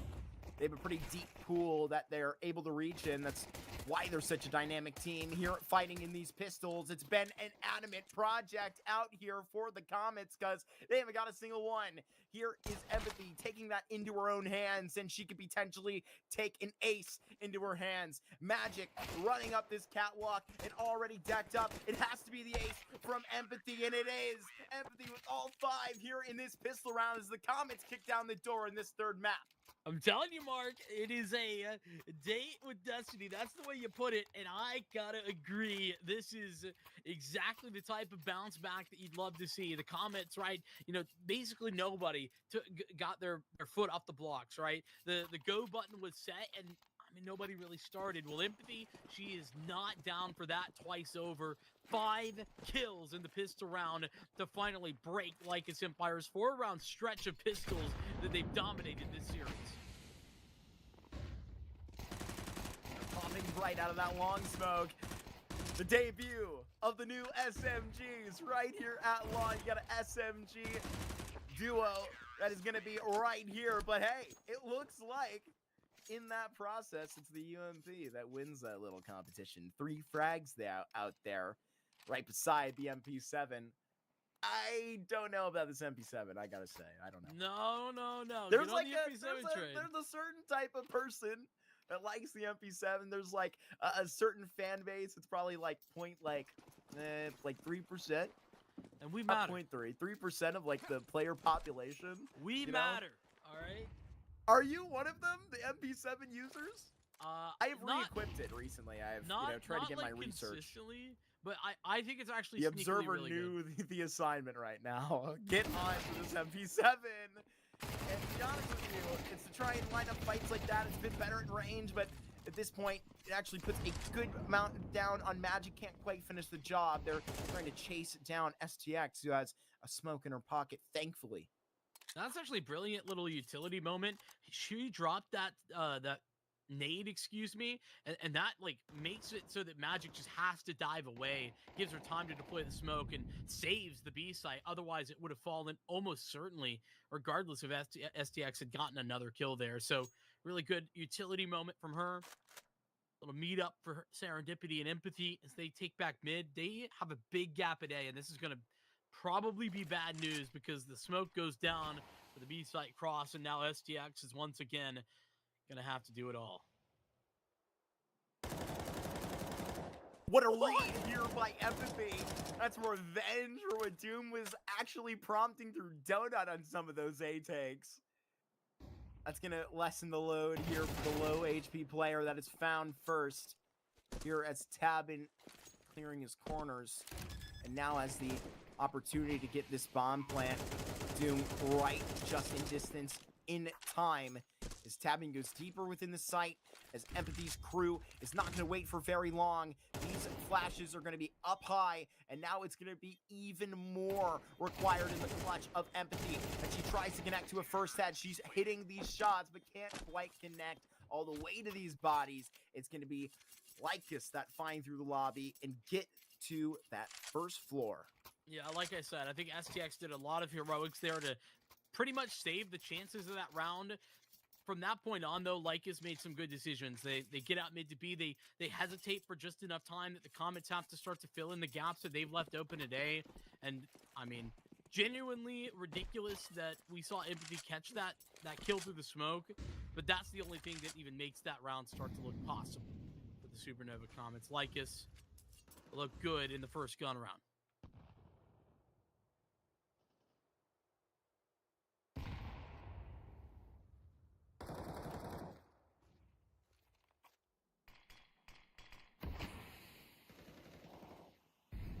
Nightblade put out for another 10 seconds on that long door.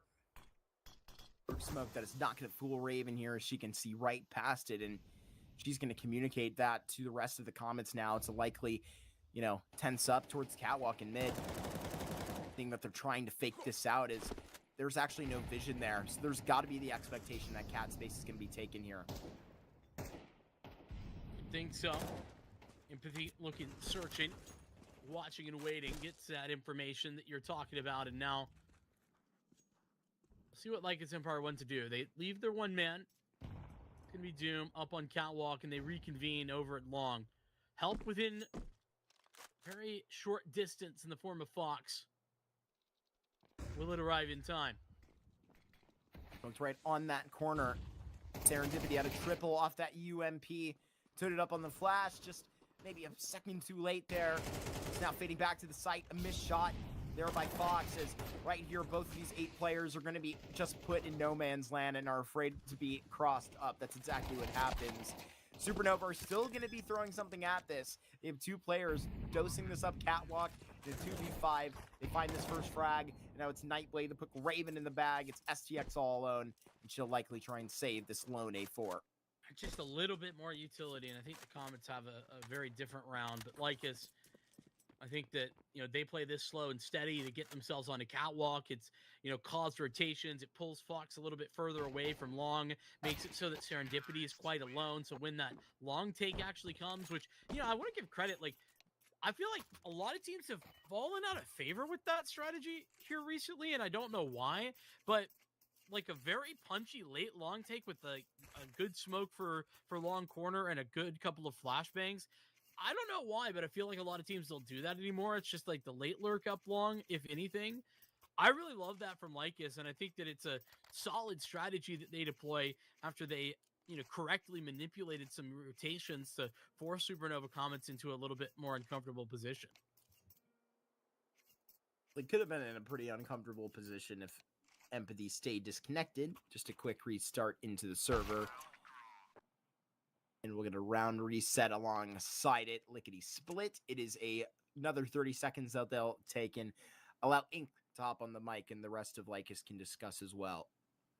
Yeah, Ink coming in, he came in right as this squad became the Comets again, right?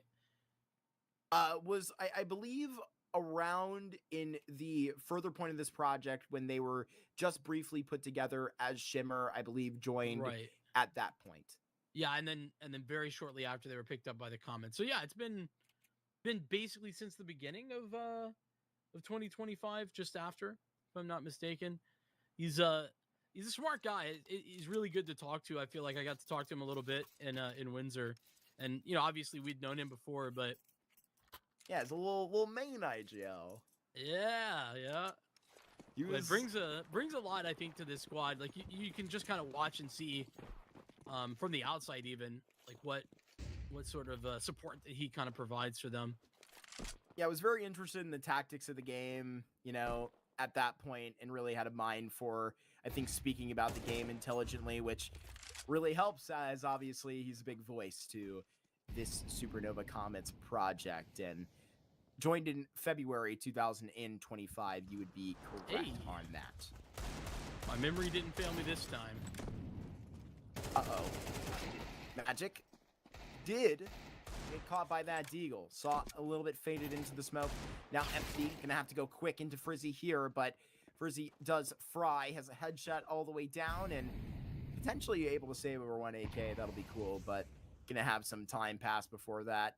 Gonna have to pass between Nightblade, who was already doubled up, and now will potentially get a quad, and will. A quad headshot for K, all the way down for one of LycusEmpire's sharpest. Yeah, well, and that's just it, right? Like, I think that he's the guy that's taken the biggest backseat in this little downtrend. So, you know, I think that he's certainly one to kind of get started. And actually, remember we were talking about what he was previously rocking. Looks like they got the flag not changed here for our HUD, so I was right on that one too. That's Tabin. That's Tabin. I'm sorry, you're absolutely correct. You got the flag change. I'm so sorry. You're absolutely right. No worries. All good. He what this round has to bring. It's a pretty slower approach. Upper aggression is a little bit scary. STX is trying to figure out how she can support Raven, and ultimately Raven just dips her toes into some fire to make sure that they can get away. I think that that's probably well worth the time they spent. The utility, probably a different story.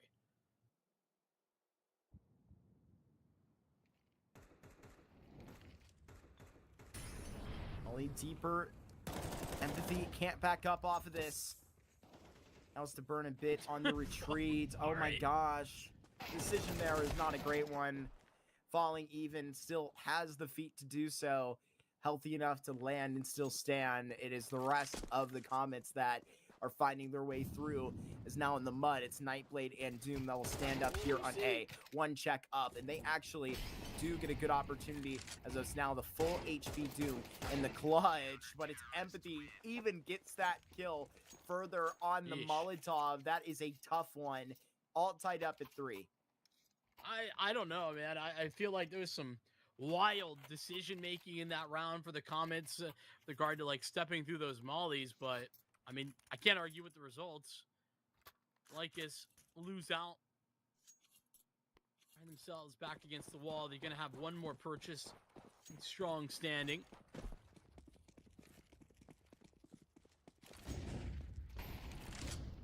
Long take, the full contingent for the Comets.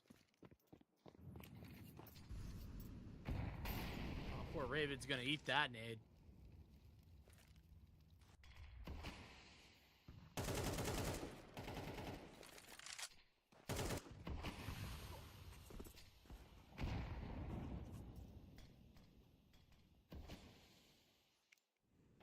Deeper smoke heads that direction.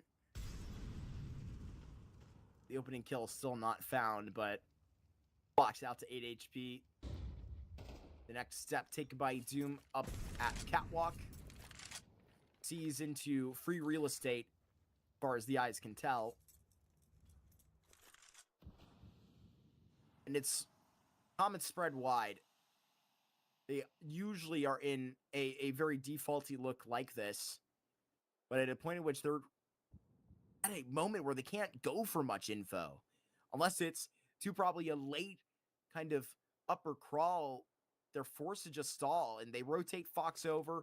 She has to stand with Serendipity because of the low HP, so it's Serendipity that posts up with the A4, but these smokes are going to make it awfully difficult. Nightblade with a clean entry, Magic onto the corner, just has a great shot, so Serendipity is going to have to go all by herself right now, and Serendipity only gets one, but has set up a manageable scenario here for STX and Raven, but STX taking out on that next lift.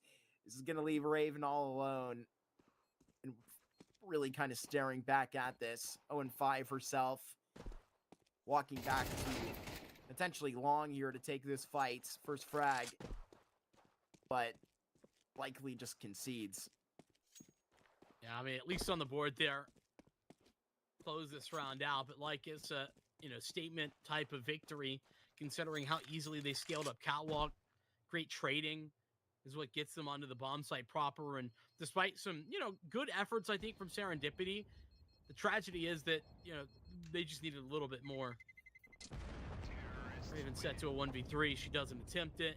And Lycus take back the lead.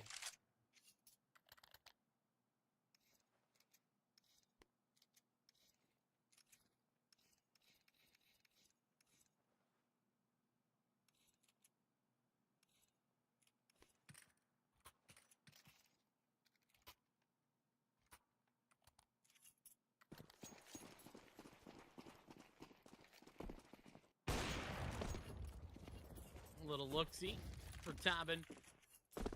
As much as the CT economy has certainly been bolstered a little bit, this is still, probably the worst of it that you'll get.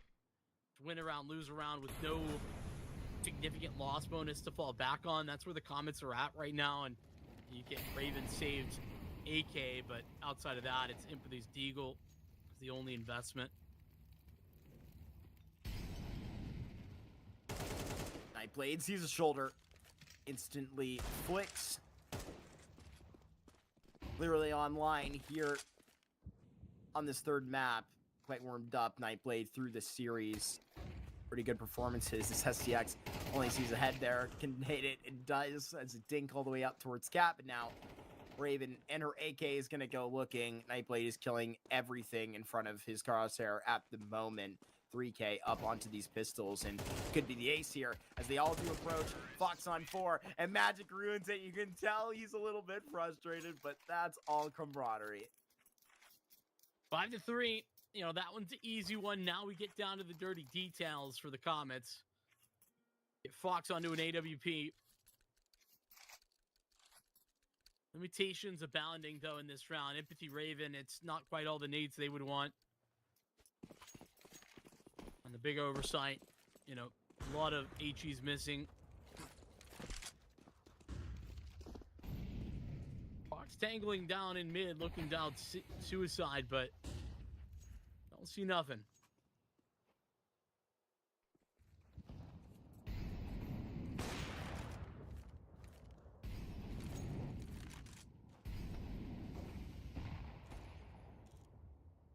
Much heavier into the attention towards middle in these first 30 seconds.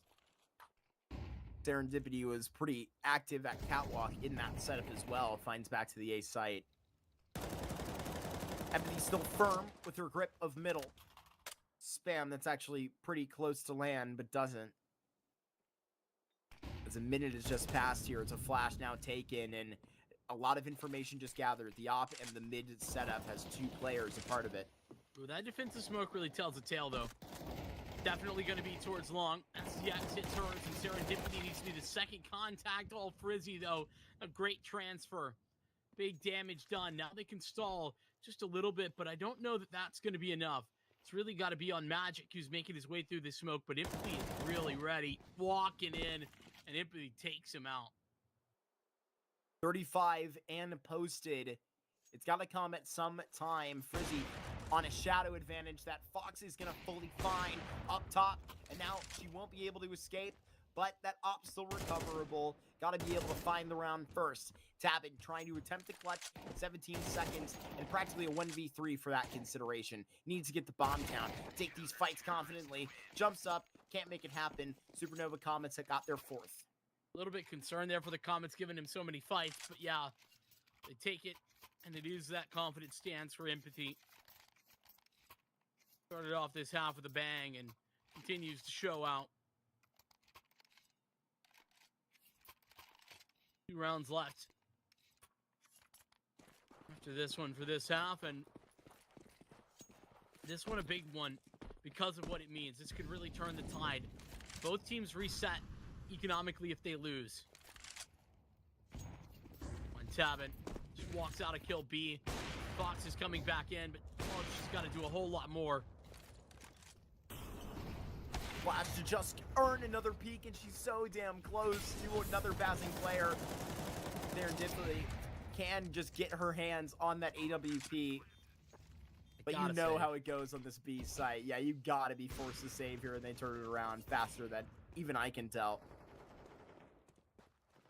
I mean, it's the right call, and look at how fast they're already kind of, you know, looking out to try and play denial of this one.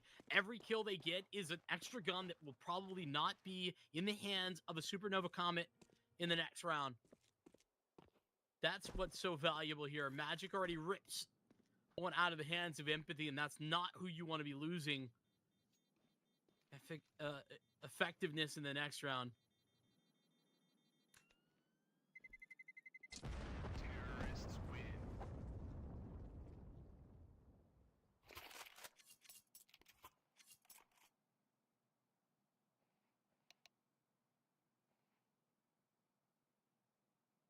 Big pivot point right here. And obviously the pressure on these Supernova Comets, they take 30 to speak about it because, I mean, you stare down, you know, the worst case of this going to be 8 here for Lycus, and I'm afraid if you give them that type of control here in even the first half, it, you know, is going to be a suffocating feeling. So they're going to figure it out as much as they can right here. SMGs where is necessary as the double MP9 show up for Raven and Serendipity.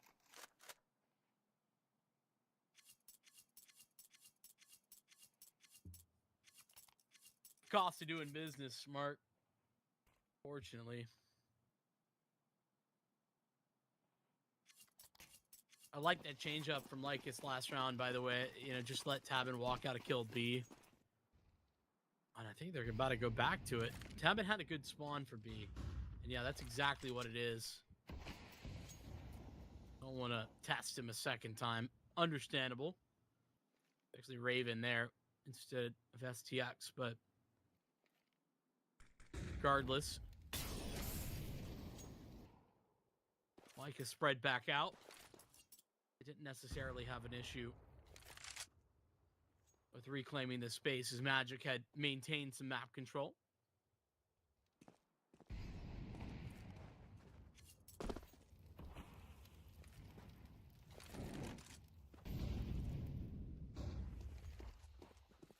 Shout towards long. Just at this minute mark. Seems to be at the point at which Lycus comfortable to make their move. Impending response on that smoke. They're trying to gauge this space back towards middle. Empathy biting off a little bit more than she can chew right now. Could be the same sentiment for this B anchor. STX, quick response and a great find by Fox. Now this is going to just balance the tables right here at a 3v3, and you're going to be posted STX right to the back box right now as she expects an incoming B play. They got a Molotov for her. Yeah, I mean, that Molly is kind of the crucial detail for the moment. And she's got a gap at mid, too. That's currently being filled in by Serendipity, but now she knows. And that Molly's going to come for it. She takes the fight, but can't connect. There's no victory, but oh my what goodness. a shot from Fox, and Serendipity's fast. Maybe a little too fast. Nightblade hears and recovers. Doom to punch the numbers in. And with these shots, you know it's going to be irresistible for Fox, but at the point in which you know this needs to be a clutch right here, and you might be able to tell where exactly she is heading before she finds these frags. And unfortunately, not even with the head turned, Nightblade gets Fox, and whatever efforts you muster up, flashy shots, what have you, it's Lycus that just dropped the anchor there in the B site. They're not letting go of it. They want 8 rounds more. All the way on right now. I mean, oh my gosh, the most that they can get is what, scouts? This is hard. Yeah, I'm really a big fan of Magic's calling on this map right now. I think he's done a really good job of manipulating defenses, of not walking into stacks, of putting themselves in good positions, all that kind of such. Oh no, that flash, it just blinds Fox enough. Removes the crosshair, and so Tabin's off escapes.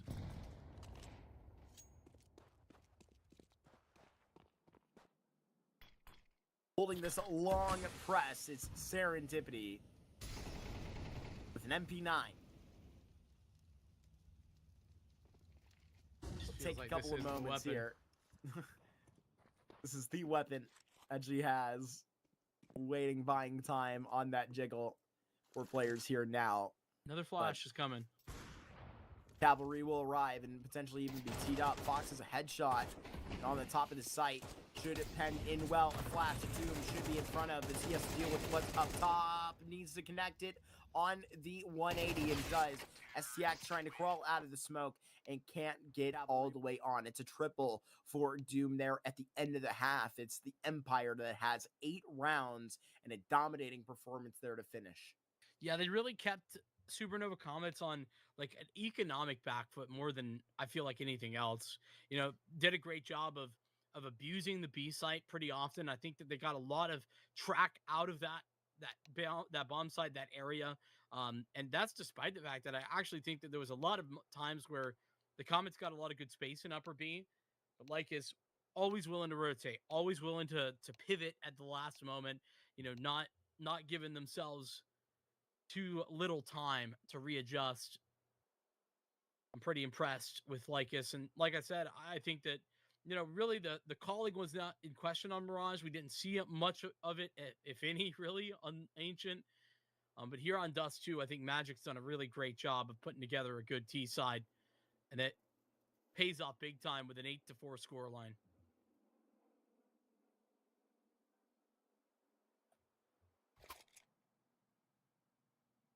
When the tough gets going, the going usually just gets tougher for the Supernova Comets, but they answered onto those type of questions, those type of expectations on map number 1 recovered and were able to finish out that mirage. Here, it's worse circumstances, way worse. 4 rounds down, and you're going to need to mimic another empathy ace for a pistol, potentially, to carry this one forward. That was 100% pissed around victories for LycusEmpire before that ace. How about afterward? Ace followed just 4 rounds total out of the next 12. Give him the first contact. Watch that long here. And now they've got a second layer to this. That is Doom just trying to dodge. They have 4 players here at long. That is something that they just cannot handle. They almost line up for STX, but this is the correct call here. And this is all but 1 pistol going the way of Lycus in this series. Consistency pays off, and it gives them the keys to the second half. Well, and it's Nightblade, who I've kind of been talking about is, you know, struggling as a whole. He's got some of these maps, though, where he pulls off big things. He did that in the, I think it was the series against Chicken Coop in the Pro League qualifier. But regardless of who it was against, he did it on Anubis then. He dropped nearly 30 in regulation. He's got some of these still in the tank, and this is one of them. But the fact that Lycus had 4 players at long is mind-boggling. I feel like that is a stunning read, considering, you know, how deep in this game and how much that pistol would have meant to the Comets. Well, now Lycus get to step forward, and it's enough that Supernova just take attack off the back of that.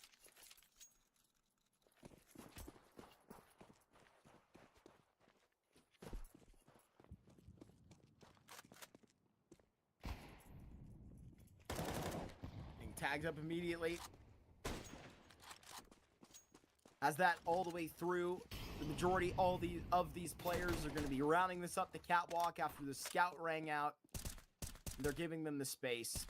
Respect here on this A site, as a bomb plant will be had by the Comets and potentially can make the most of it here.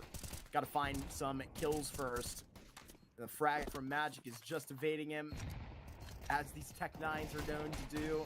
Gonna drop that Molotov somewhere. Fox finds a kill, is now gonna need to finish the entire group. A jumping Doom could be his actual demise, and it is, and so damn close to tabbing. And that was the last big chance that they really had to turn it around. I mean, that was a really big opportunity. Big clutch there for Fox that burned so close there as the force was put up. It's gonna be rough sales from here.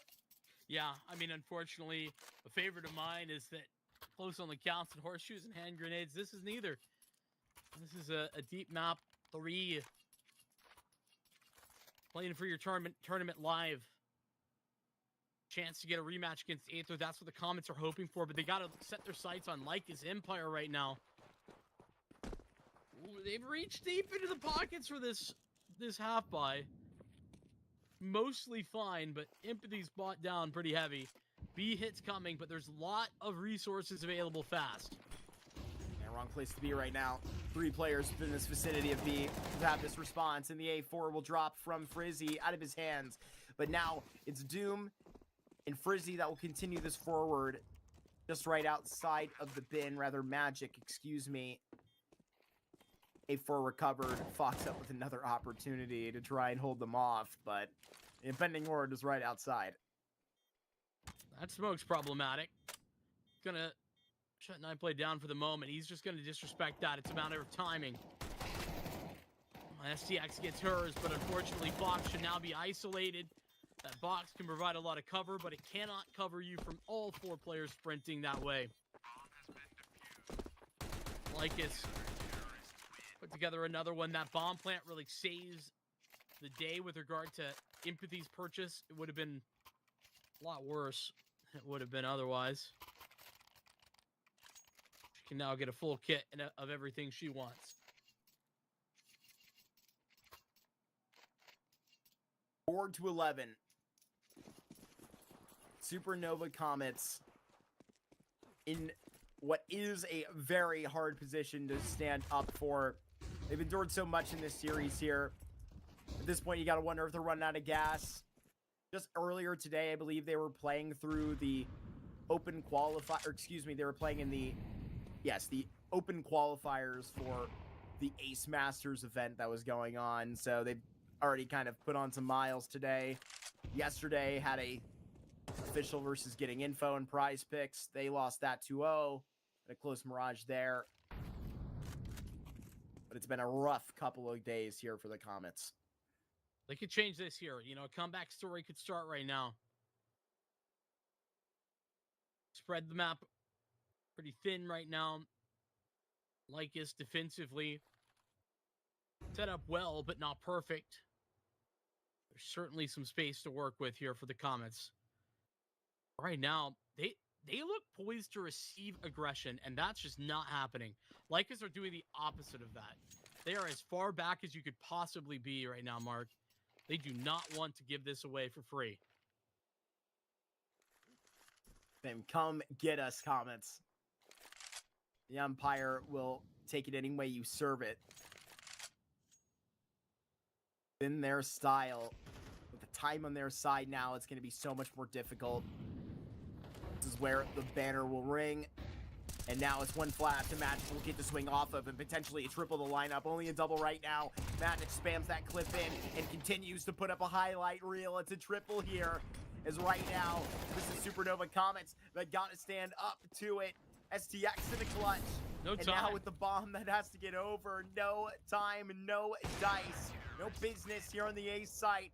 You are shut out. Yellow tape all the way through in 12 rounds on the board for Lycus as they are steaming to Aether.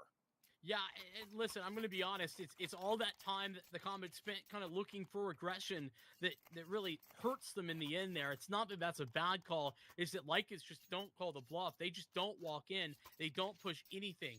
They're so deep. Onto that one, it's painful.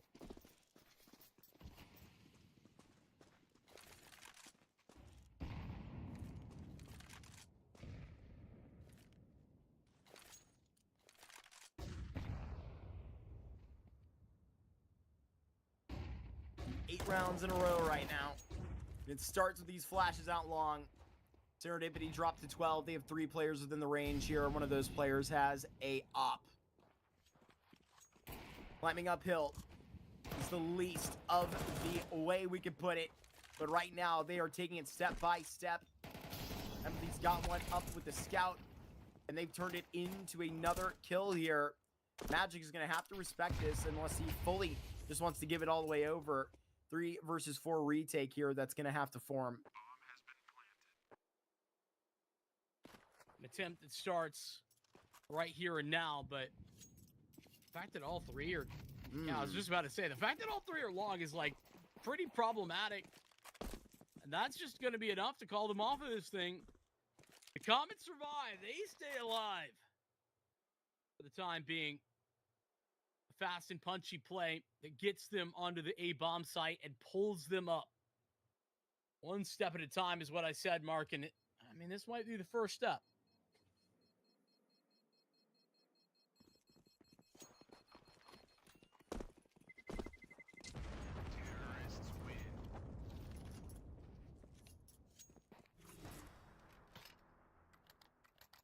Need to be a big second step here, as this is going to be what's going to reset Lycus. And a clean round win. Those are the rewards that they would reap. Supernova Comets is going to need some gimmies down the stretch here to lessen the load. Going to require an OT. It's their tournament life on the line here. This is the second Thunderpick series here in North America, and their only opportunity to try and qualify to that close qualifier. Head on to the 2025 World Championships. STX going up long here at a 4v4 stance. This is really good pace, and at a point where it's just this Deagle on the other side, and Nightblade, thankfully, with a little bit of room due to the smoke. Oh, that's a lot of damage that Raven's just taken. Nightblade can tuck in. There's another flashbang as well. This is not a perfect hold. The Comets don't have as much space as I would like. They have long control, but full cat is LycusEmpire's. Nightblade has got a headshot. And Raven battles back. They got to worry about Long right now because there's the 1v1 that stands up. And Fox has got that down. Nothing to worry about there. Frizzy bottles back and now has to just tiptoe as he backpedals. They even leave it into a 1v2 scenario for Fox. But it will be another round put in front of the one that was so difficult. But with these two guns saved over, it's not going to be that complete reset that I suggested. This is the important part of the CT side. I mean, you know, with the, way it's gone at the beginning of this MR12, you're so conditioned to, save whenever you can. You've now maybe gotten like a little bit more freedom with what's come into the CT's bank accounts recently, but you can have that as a praise for Lycus, as consistently they've been able to get out a couple of rifles when allotted. Yeah, I've been pretty impressed with like their decision making late. Honestly, I would have probably gone for that. I know it was tight, but they had a smoke and they both had kits, so I feel like that would have been viable. Lycus actually taking their first time out, given this, I'm gonna call it a 2-round speed bump for now, right? Could turn into something more, but for the moment, they still got plenty of time to figure this out, to get the dots connected, to create that beautiful picture of the chance to find a victory against Aether.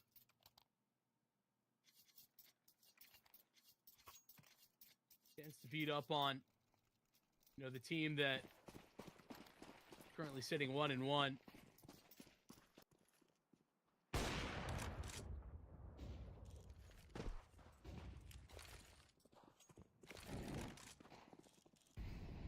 Been about this long take basically the whole time. The start of this comeback is ran through long, and Supernova Comets don't change their tune. They do not. Got to go up against these pistols on a hot press. It's what's behind them, a little bit of that emphasis. They have that gun trying to just tote back all the way to middle, but it's Frizzy that will be here at the front lines for now, as just being boosted on this smoke and landing on a spam. He's going to be slowing down the process here. What is just trying to kind of get this down, because I mean, they're slowly adding up the damage. You can see that they're still considering this in a certain stint, with Magic being all the way so close. These players have backed off far enough, though, with the bodies that they do have, the numbers. They're going to continue to try and just pad the bank accounts. Yeah, I don't disagree. I find myself in the same boat. And I played looking for exits. Magic was doing the same. Did they get any?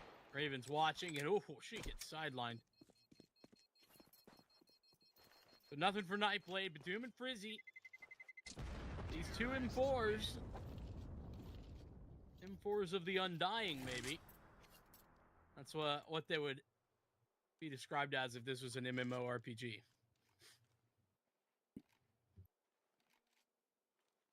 Fortunately, I'm a little light on that category in my own knowledge, my own account, my life experience. You got to get into one MMO in your life. I'm sure it'll happen. I'm sure I'll just be sitting there in my retirement, mining gold on World of Warcraft. Yeah, right? It's not quite mining, but yeah, farming gold, we'll take it. Diablo's an MMORPG, right? I played that a little bit. I think it is, yeah. I haven't played it, so could be wrong on that. Frizzy with the rotation in, and that is a fantastic flash. Held off and allowing potentially another peek. Raven finds Magic, and with these frags, put one in front of the other, LycusEmpire are going to go back right to a third save in a row.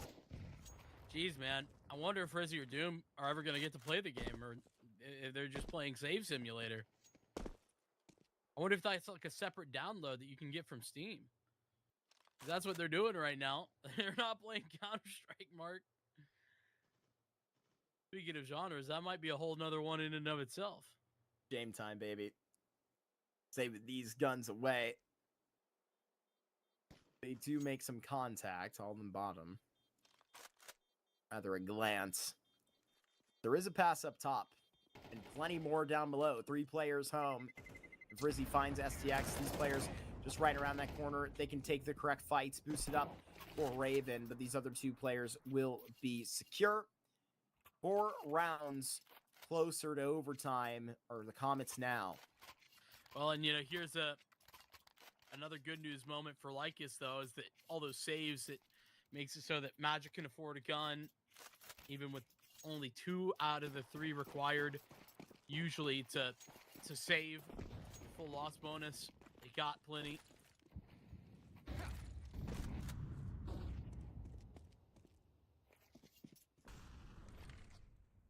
Slow things down. A little bit of a pace change in that last round for Supernova Comets as they hit B fast. They had been, like I had highlighted, really attacking over towards long very consistently. It's a full long take, by the way, this round as well from LycusEmpire. Nightblade's getting deep into long door. He's not in there just yet, but he looks like he wants to. Has vision peering through, nothing actually approaching quite soon. The minute 8, Supernova with enough room to make this happen, where they have the opportunity to likely kind of even sway away from this with kind of how much utility, how much real estate they have still. The decision is a bold one. They just want to keep this going, or running this up as a Molotov is put out. They have to try and make this pass. Magic has to finish the job.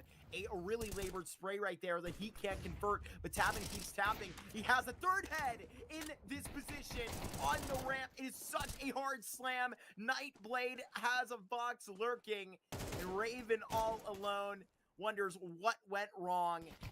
The Comets here, unfortunately, falter in Group A. This is the end of their scenes here, rather Group B, excuse me.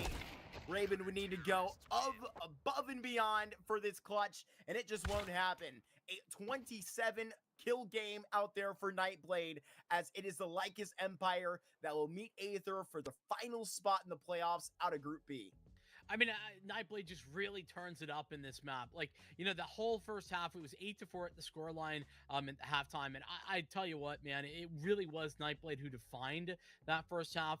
The second half, realistically, it goes on longer than it really should have.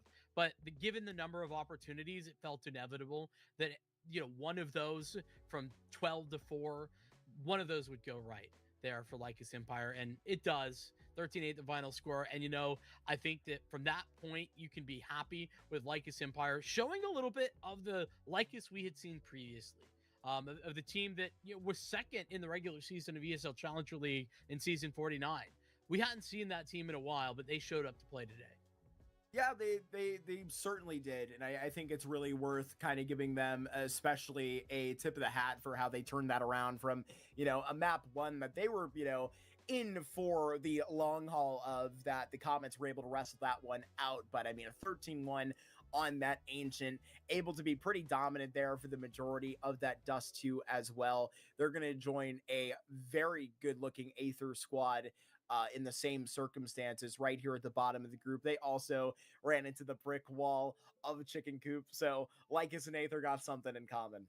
That they do. And, well, they're going to have to play to one another for that second spot to qualify out. Aether, a team that's kind of playing with subs right now because of some difficulties within, what the VRS stands and like what they have to do. So it's going to be interesting to see how that actually puzzles itself through. All that to say, though, to be honest, Mark, tragically, this is another one of those close but no cigar situations for the Comets. It's an all too familiar feeling, and as a guy that's kind of looking for that team to make the next step up, I'm not quite sure where this leaves them, but it kind of leaves a bad taste in their mouth, I'd imagine. Yeah, commiserations to the Comets, as that's definitely going to be one that stings.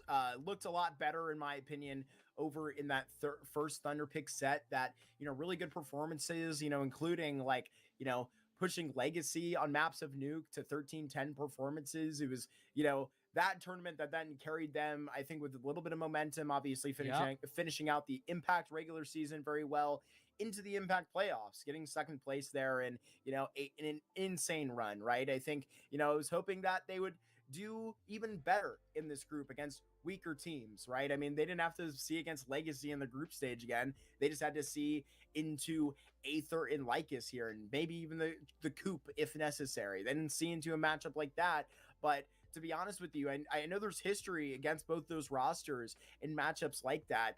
But to be honest with you, this is a Comets team that was continuing to improve. They had a really long weekend, but a really good weekend out there at Fragadelphia, playing well in the Big L tournament. But it was shaky, right? I remember they were like, you were there. You can tell me. I know I'm seeing in the bracket, like they immediately waltzed into the upper bracket, kind of slipped up. It's just a little bit rocky, and it's hard to be consistent sometimes. You know it is. So, I mean, that's where they're going to continue to grind, right? And that's what we've been talking about, bringing the like rest of this experience level up to, bring the most out of events like this, which unfortunately, I mean, this is a really big opportunity for them in the VRS that they're not going to take full advantage of, but thankfully they're also going to be fighting through advanced tomorrow. I think I mentioned that Ace Masters tournament that they were grinding through earlier in the weekend. They're playing in that tomorrow. I think that they're, moving up into that first Challenger League Cup as well. So plenty of opportunities out there for the Comets, but definitely this is going to be a stain on their record.